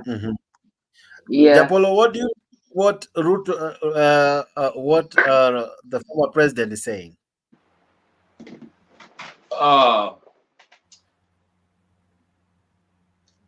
Here's my theory, and I want you. I'm a prophecy. I'm a prophet. Let me tell you the prophet right now. Kenyatta. We are having problems with prophets around, but anyway, let's see. I'm the real one. I'm the real prophet. Yeah. Anyway, Listen, let's go ahead. This is what's going to happen. Kenyatta is beating the drums for the next Mandamano. Okay. Last week we had Martha Karua speak, says, if these talks fail, we are going to Mandamano. Remember, these people are working on a BBI. The BBI is very unpopular with the Kenyan people because the Kenyan people feel like the cost of living should go down. These people should not bring BBI. But I usually say this, they have to create an environment for people to actually agree with what they want to do, okay? It's called what? Hegelian dialectic. You create a problem, you create a crisis, and come up with a solution. So here is this. In NADCO, they've already agreed on the BBI, how it will be arranged. But here's the next step. They want to go, the talks have failed or are almost failing. You see Azimia almost walking out. The next thing you'll hear, and you see Nania is already talking, Kenyatta ametoka kwa hiyo nino yake, his cave. They will start drumming the beats and say, economy imeharibika, Ruto is to blame. Then they'll go to Mandamano. Ruto will unleash his deadly forces. We shall have skirmishes, and the useful idiots like Herman Manyora will come to Citizen TV and tell us that we need these two people to come and agree and sit down and agree so that we can have peace. Okay, and already what's his name is telling us that we need inclusivity. That is what they're telling us right now. That's the language they're using. So what will happen next is Mandamano. Then after Mandamano, they'll sit down and they shall come up with the BBI because the people will be like, oh my goodness, people are killing each other. In order for us to have peace is for these two gentlemen to sit down and agree on something. Then they'll sign and agree and they'll give Kalonzo as position of opposition, position of what, and we shall have a referendum and we shall have a BBI. And Uhuru is beating the drums. Because remember, Uhuru is the one who was bankrolling the Mandamano. Okay? So that's the next step. This is prophecy. By next year, by April next year, you'll see that's what's going to happen. Now, who stands to benefit if we have Mandamano? Either Azimio side or UDA side, if what you're saying is a prophecy and it's true or it's anything to go by, let's assume it's true. Now, who stands to benefit, and what does it bring to the country? Does it bring any benefit either to the politician or to anyone? Does it build anyone politically? So, who stands to benefit if we go on that route? Good question. This is mutually beneficial to both the opposition and the government. Ruto knows that he's unpopular, and his unpopularity will rise because the taxes inaanza kufinya watu. The prices of things will still go high. Okay, Raila is doing something that he knows the chips are swinging on his side, so he's using that and say, hey, munaona vile bei za vitu zinaendelea, this is a mess. So if they have this BBI, it will be beneficial to everybody. You know why? Because it will guarantee Ruto's win in 2027 as the president, okay? And also to Raila and his minions, they shall have a position, because this is the whole deal with this BBI.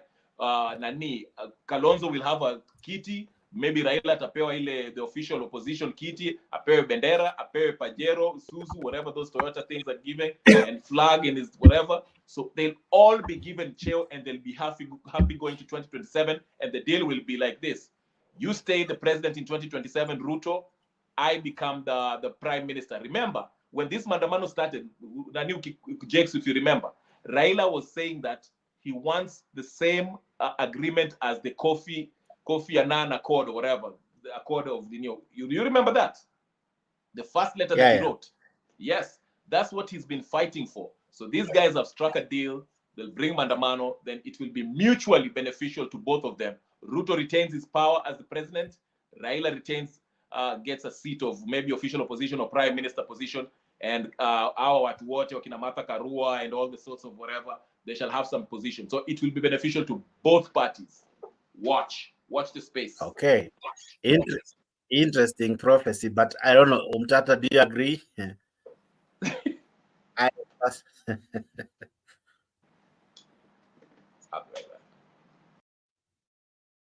We agree on quite. Unmute yourself, Mzalendo. Okay. We agree on quite some things with the Japolo, apart from Mr. Art today, that made me, wonder whether he comes from this other sect. Yeah. So there's so many things that we agree with him on, especially when it comes to governance. Whatever he has said today is what we have said in the past, and we will become repetitive to try and say that Ruto is going to do anything different. Ruto has got a script that is running the government. Ruto is not your usual politician that heckles and drinks alcohol and and dances Lingala and things like that. Ruto is very, very sober. He probably takes his Muruskin and maybe the other things that he enjoys most. We don't want to talk on air. So he's probably take his Muruskin, jogs a bit, and then comes back to work. So as a president, this is why and his advisors are telling him, he's putting everybody in a guessing situation, and right now, if elections were to happen today, he knows very well he's so unpopular. But what is he doing? He has reduced the cost of maize. He has reduced the cost of fertilizer. His constructions are going on in all the counties. His economic hubs are going on. His blue economy in Nyanza is taking off, is shaping up. He has given them a span of 2 years. In a span of 2 years, your camera jacks will be rolling on Ruto's projects. In a span of 2 years, you'll be talking about the housing in your village, in Karatina. Somebody else will be talking about the housing project in Homa Bay. Another one will be talking about the fish factory in Nyanza. So as we continue talking about what is not doing, and the cost of living, you are actually projecting him to a winning formula. He'll implement exactly what you are saying. See, wamesema bei ya mafuta ikuju. Hold that. I think I have something that he did today, and he said concerning what you're saying, that he will begin to but let's listen to him. And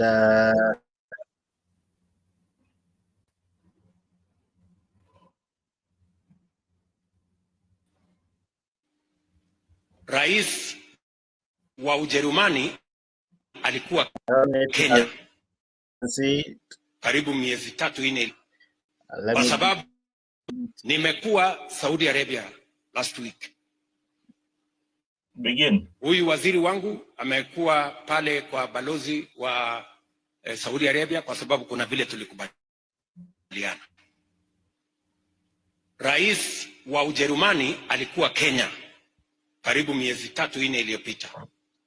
Leo usiku mimi naenda Ujerumani kwa sababu alituahidi ya kwamba tutapata nafasi ya ajira watu 200,000. Lazima niende nipange hiyo kazi. Rais wa kule Ufaransa vile vile kuna vile tumekubaliana. Viongozi wa sehemu mbalimbali. Mimi nikitoka Kenya, mimi siendi kazi ya utalii. Mimi naenda kazi ya wananchi wa Kenya. Kwa sababu najua nimechaguliwa kwa kazi gani. So mimi nataka niwaulize, hawa viongozi watafanya kazi yao. Tupange vile governor amesema hapa Bomet tunachenga County Aggregation and Industrial Park. Hapa Sotik. Hapa tunaweka shilingi milioni 500. Na hapa tutaweka common user facilities ya agro processing, ya value addition, ya manufacturing. Ndio pia tupange ajira ya vijana wa Bomet tukitumia County Aggregation and Industrial Park. Vile vile tulikubaliana na nyinyi ya kwamba lazima pia tujenge soko. Hapa Sotik tunajenga pia, tumeweka milioni 50 ya kujenga soko ya kina mama mboga na soko zingine 5 hapa Bomet County, so that we make sure that mama mboga pia anafanya biashara yake mahali kuna maji, mahali kuna stima, mahali kuna heshima na mahali kuna dignity. Mnanielewa? So tunataka tupangane vizuri. Na Kenya imekwama siku nyingi kwa sababu ya viongozi kufikiria mambo tu ya uchaguzi. Nakuta kila mtu anapanga vile atachaguliwa tena. Hapangi vile atabadilisha dunia. Mimi sipangi kuchaguliwa tena, mimi napanga vile tutabadilisha Kenya. That is my mission. Mambo ya kuchaguliwa ni bahati ya Mungu na wananchi wa Kenya. Kazi yangu sio kupanga vile nitachaguliwa tena, hiyo bana kazi yangu. Kazi yangu ni kupanga vile vijana watapata kazi, vile tutahakikisha kwamba kuna hospitali ambayo inafanya kazi na vile Kenya itabadilika. That is the focus. We cannot continue to focus about the next election. We must begin to focus about the next generation. That is how we are going to change Kenya. Nyinyi mnanielewa jameni? So mimi nataka niwaambie watu wa Bomet, msikuwe na wasiwasi. Hii meli iko na nahodha ya kutosha. Na Kenya tutaibadilisha. So maneno hii kawaida, siasa, wenye kutaka kuendeleza na siasa ni sawa. Lakini Kenya lazima tubadilishe.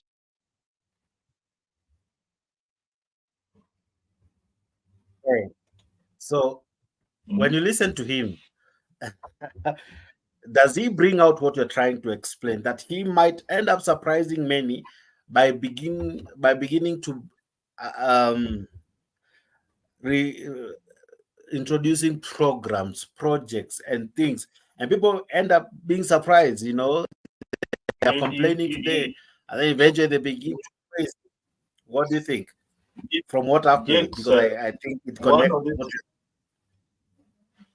Just one of these fine days, you need to highlight and look at Ruto's achievements when he was since he began politics, not as a president but as a minister for higher education and as an agricultural minister. Look at the kind of policies that he implemented, despite being very political. He's a very political figure.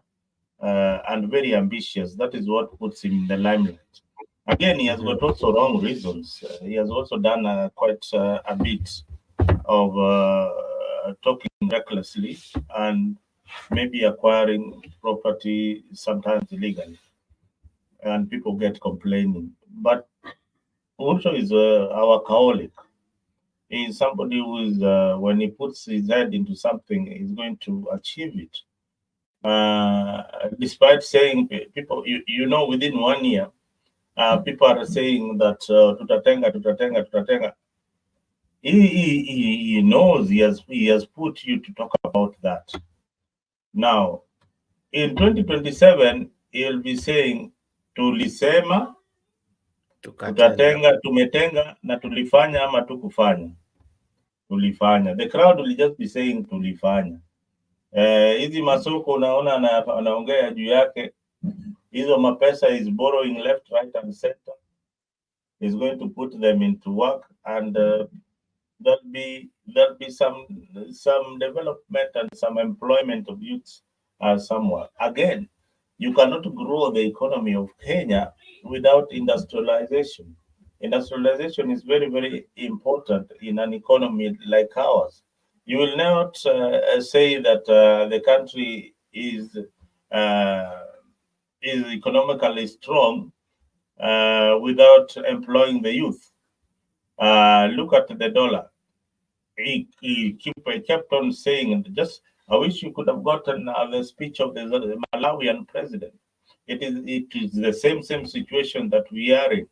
Apart from that president, the Malawian president is articulating the issue very, very properly. A kind of situation that Kenya was in a few years ago.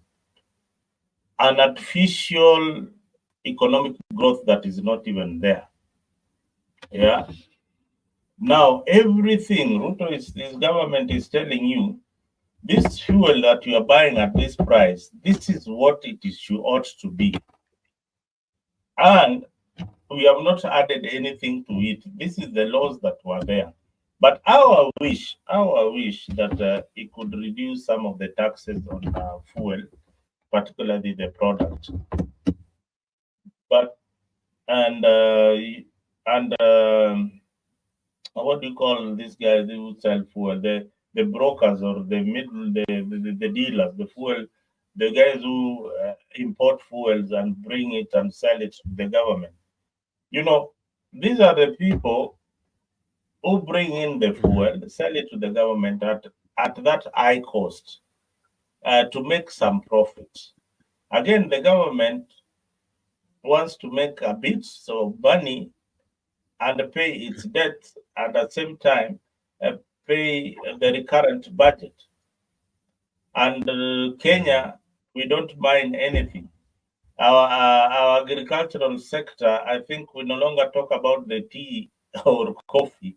We are either talking about politics and how and debt and what we are getting from other countries. We are not talking about what we are exporting.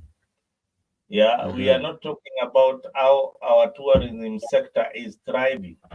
The conversation now needs to start from what are the economic stabilizers in our country that we need to really get focused on.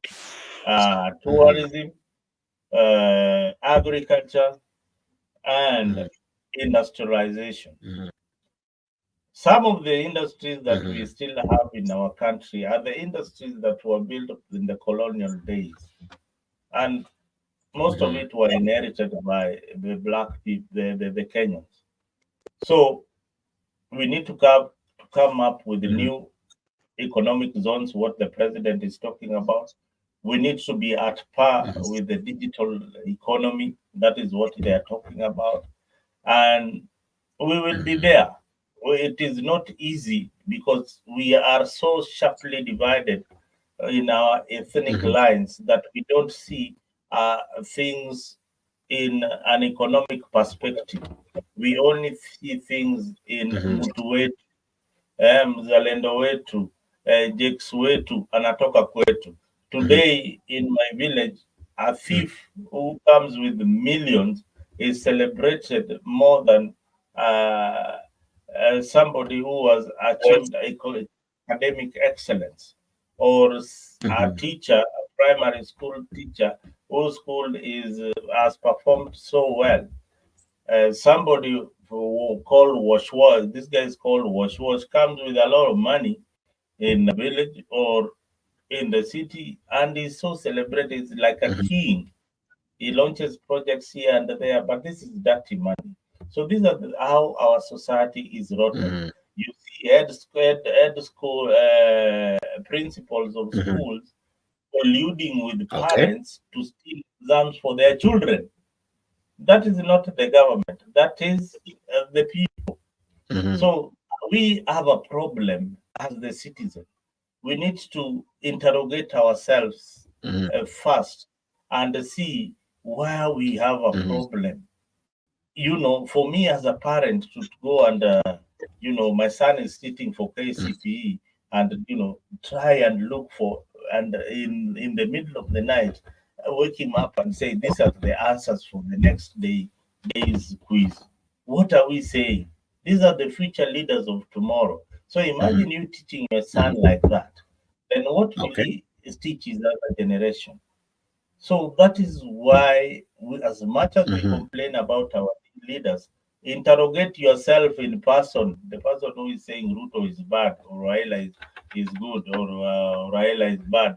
Interrogate yourself and see what you're doing right in society that can improve governance in your country. Even as wrapping up now, I want to play the final clip, and then I want to hear your sentiments. This happened yesterday. It is in line with what you're talking about. Now, here was Ruto responding to the fuel and how he plans to bring it down in the coming months. Now, I don't know wars in Ukraine, the wars in Tutapangana nyinyi vijana moja na wabunge wetu. Kwa hiyo kazi ndio tushughulike na kupeleka taifa letu la Kenya mbele. Hiyo ndio kazi ambayo tunataka tufanye. Tumekubaliana na huyu gavana wenu, si ndio? Tumekubaliana na gavana. Tulikubaliana ya kwamba tunabadilisha mfumo wa matibabu. Sasa community health promoters, wale CHPs, tumewapatia equipment muliona ya mashujaa. Hapa Kirinyaga tuko na CHPs 1,200. Na kila community atakuja akupime pale nyumbani. Mambo ya sukari, mambo ya pressure, magonjwa madogo watawapima pale hata kabla hujaenda hospitali. Kama matatizo yako ni makubwa, kuambia hospitali gani utaenda. Wale wanafanya kazi bila mali.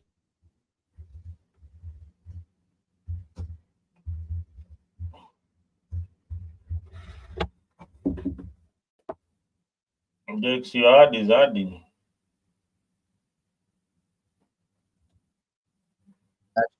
Ile tunasonga mbele. Hapa Sagana, mnajua tunajenga ile trauma center. Na tumekubaliana na watu wa Kenha, hiyo trauma center tunataka ikamilike hapa Sagana kabla ya mwezi. Okay. But anyway, he was trying to say that from I don't know, this month and months to come, the cost of fuel will go down. There he was trying to bring out the issues of the new laws that was passed concerning health and all. But think about it. All along, he has been saying he can't subsidize fuel. What do you think? What do you think informs his sentiments that soon the cost of fuel will go down? Soon he's saying the cost of fuel will be going down. What do you think is informing his sentiment?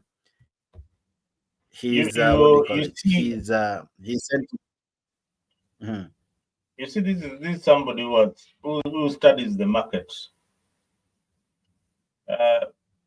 Some policy statements are driven by statistics. Yeah. So he has talked to probably the oil producing countries or oil marketers, and all marketers have advised him within this period of time. This is what how the dollar will stabilize, and we will be able to get fuel at a good price. So initially, when Ruto was saying that he was going to buy fuel with the Kenyan shillings, the people who are doubting that, and they still doubt that, took it literally that, okay, he'll buy that fuel for that amount, and but by the time it arrives here, it will be cheaper. But what he was saying is that we will use our money, since we don't have a dollar. We have a dollar scarcity. We don't have that dollar. We don't have the dollar scarcity but the dollar that is required to buy the fuel. We'll use our own currency. People are holding the dollar. Some of the business people have their money stashed in offshore account due to uncertainty of Ruto's government. So they need to bring back the money so that it stabilizes the dollar. We don't have enough flow of the dollar within the economy. So he bought the fuel with the Kenyan currency, brought it back, and there is fuel in every gas station. Initially, you could see Jakes queuing with his Mercedes in Nakuru in a gas station looking for fuel, because there is no fuel, there is scarcity, and there was a lot of hoarding of fuel. I remember Uhuru talking about hoarding of fuel. Yeah, people should bring out the fuel, and when the fuel came out, there was a mad rush to buy that precious commodity.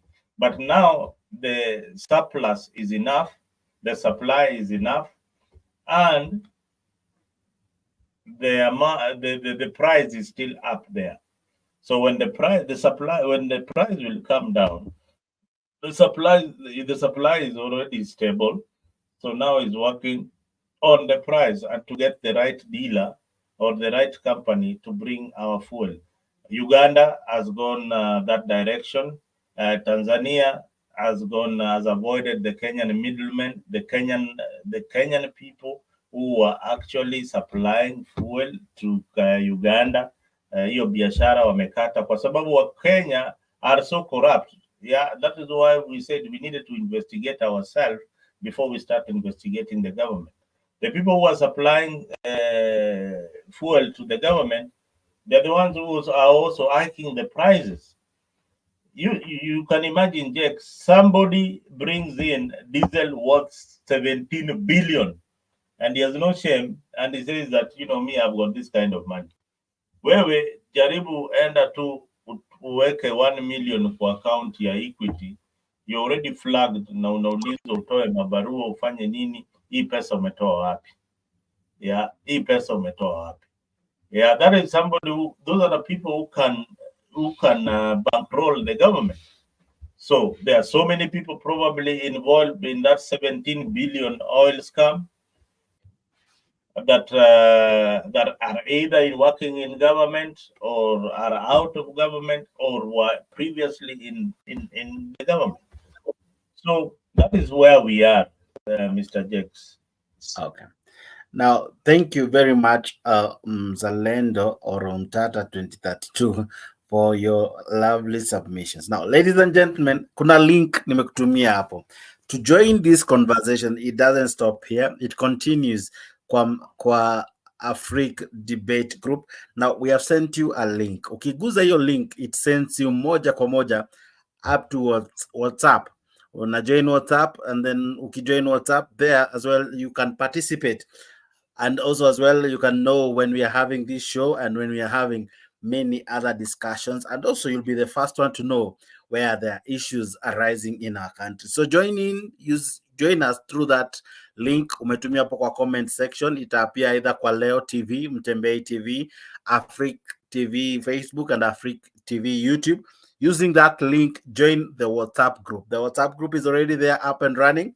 Join it. Let's have a decent conversation. In that group, you will find others who are there, and kindly encourage you to join and be part of this growing, wonderful family. Now, this wonderful family called Afric has thought of you. How has it done so? We are encouraging you to subscribe to our YouTube channel, Afric24, and through that channel, we will make sure that during this festive season, we are as well appreciate you for subscribing. So kindly subscribe, and as you subscribe, we promise you, this is something you can quote me, that we will be awarding lucky winners with great and wonderful gifts, and of course great hampers and all. So kindly subscribe to Afric TV on YouTube, Afric on Facebook, and let this conversation continue as well. Subscribe, or rather join in the group. The link is there on the comment section. Join in the WhatsApp group. Let's make this a conversation continue and let it grow and grow. I'm your host, Jakes, the moderator, and of course, I'm in the house with he's calling himself today Omtata 2032, but we call him Nick, others call him Zalendo. He is the man, the last man standing. Now, Mzalendo, what do you make of Afric 24? Even as we wrap up, I think Afric is a good station. It is something that is unique. What the kind of programming that you're offering is interesting. It is very, very interesting. And I like the way you are moderating the show. So I see ladies and gentlemen, I see the importance of the debates for the future of our country. Kenya is at crossroads right now, facing crucial elections in 2027. With the tribalism, there are high stakes out there. There are people who support Azimio. There are people who support Kenya Kwanza. The country is literally divided into two. So we need a platform that we guide our talks. Sometimes when we shout, these politicians will listen. So we are here to listen to each and everybody with the different political parties and different coalitions, different views, so that we put it out there. Sometimes, as I said, they listen to the media. So the media plays a very, very important role, Jex. Don't take what you are doing for granted. And we hope that you will be here consistently trying to educate everybody else about our politics, and not only politics. Try and bring social life stories, try and bring opportunities that are out there, and also try informing your viewers out there. There is somebody probably with a good job, an MD out there, a CEO who has got a good job, but he needs some workers in construction industry. Then we can put it out there. Yes, you can put it out there as an advert. People can go apply and get those opportunities. So media is very, very crucial. Media is very, very informative, and the media is entertaining. So I thank you for being part of Africa. So I see Africa growing to become something very, very big. If you continue moderating the way you are moderating, and of course inviting us with very different view, or people like me who are standing in the middle and supporting the people who are very, very vulnerable, and seeing the country's projection. Otherwise, asante sana. Now I couldn't put it much sweeter and candid as Tata did. But all I'll say is join us and let us grow together. Afrique is your channel, your number one channel. Here we are doing it differently. We refuse to be the mouthpiece of the government, neither an extension as well of the opposition. We choose to do it differently. Here we'll listen to you because you have chosen to listen to us. Here we'll make sure that your voice is heard. Here we'll make sure that you come first. Here we will make sure we unlock the African story. We'll do it the way you like it. We'll not come to bother you with stories, Zajaba. We'll tell you as it is. Nice, soft, and as it is.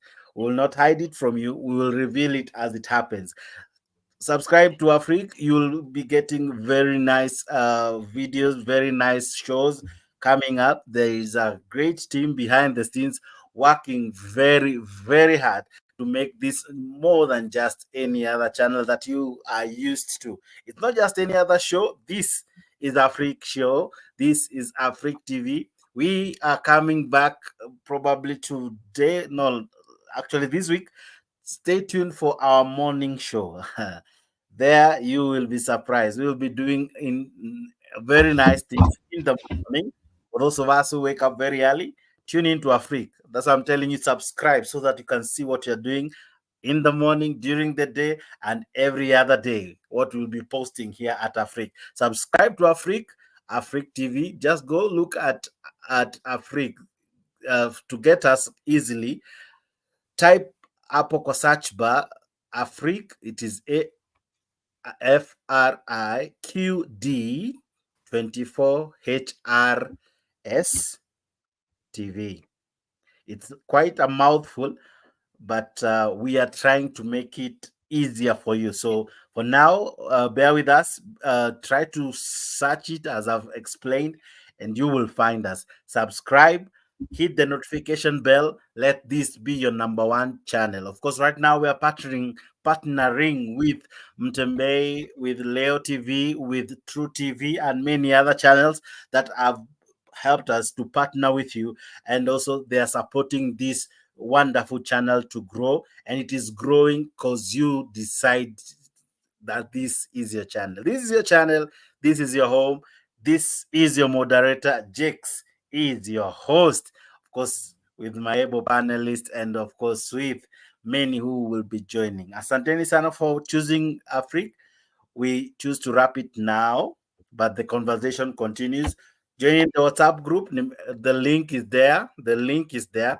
Just go to the comment section. You will see the links to join the WhatsApp group. The link is there. It will appear on Mtembei TV. It will appear on Leo TV. It will appear on Afrique TV Facebook. It will appear on Afrique TV YouTube, and in any other platform that we are co-sharing with. So kindly hit that link and join the WhatsApp group. Subscribe to our channel, and above all, let this be your number one station. Asanteni sana. It has been a pleasure. As I promised, it will be an interesting show, and of course it has. And we purpose to have this show every other day. And when we don't, we will always try to give you something else to watch. So kindly hit the notification bell so that you can know when this show is happening. Asanteni sana. See you. I've been your host, Jakes, the moderator, and this is Afrique TV. We couldn't have done it without you. So thank you, my friends. Thank you, my brothers and sisters. I love you. Have a fantastic evening. This is Afrique TV.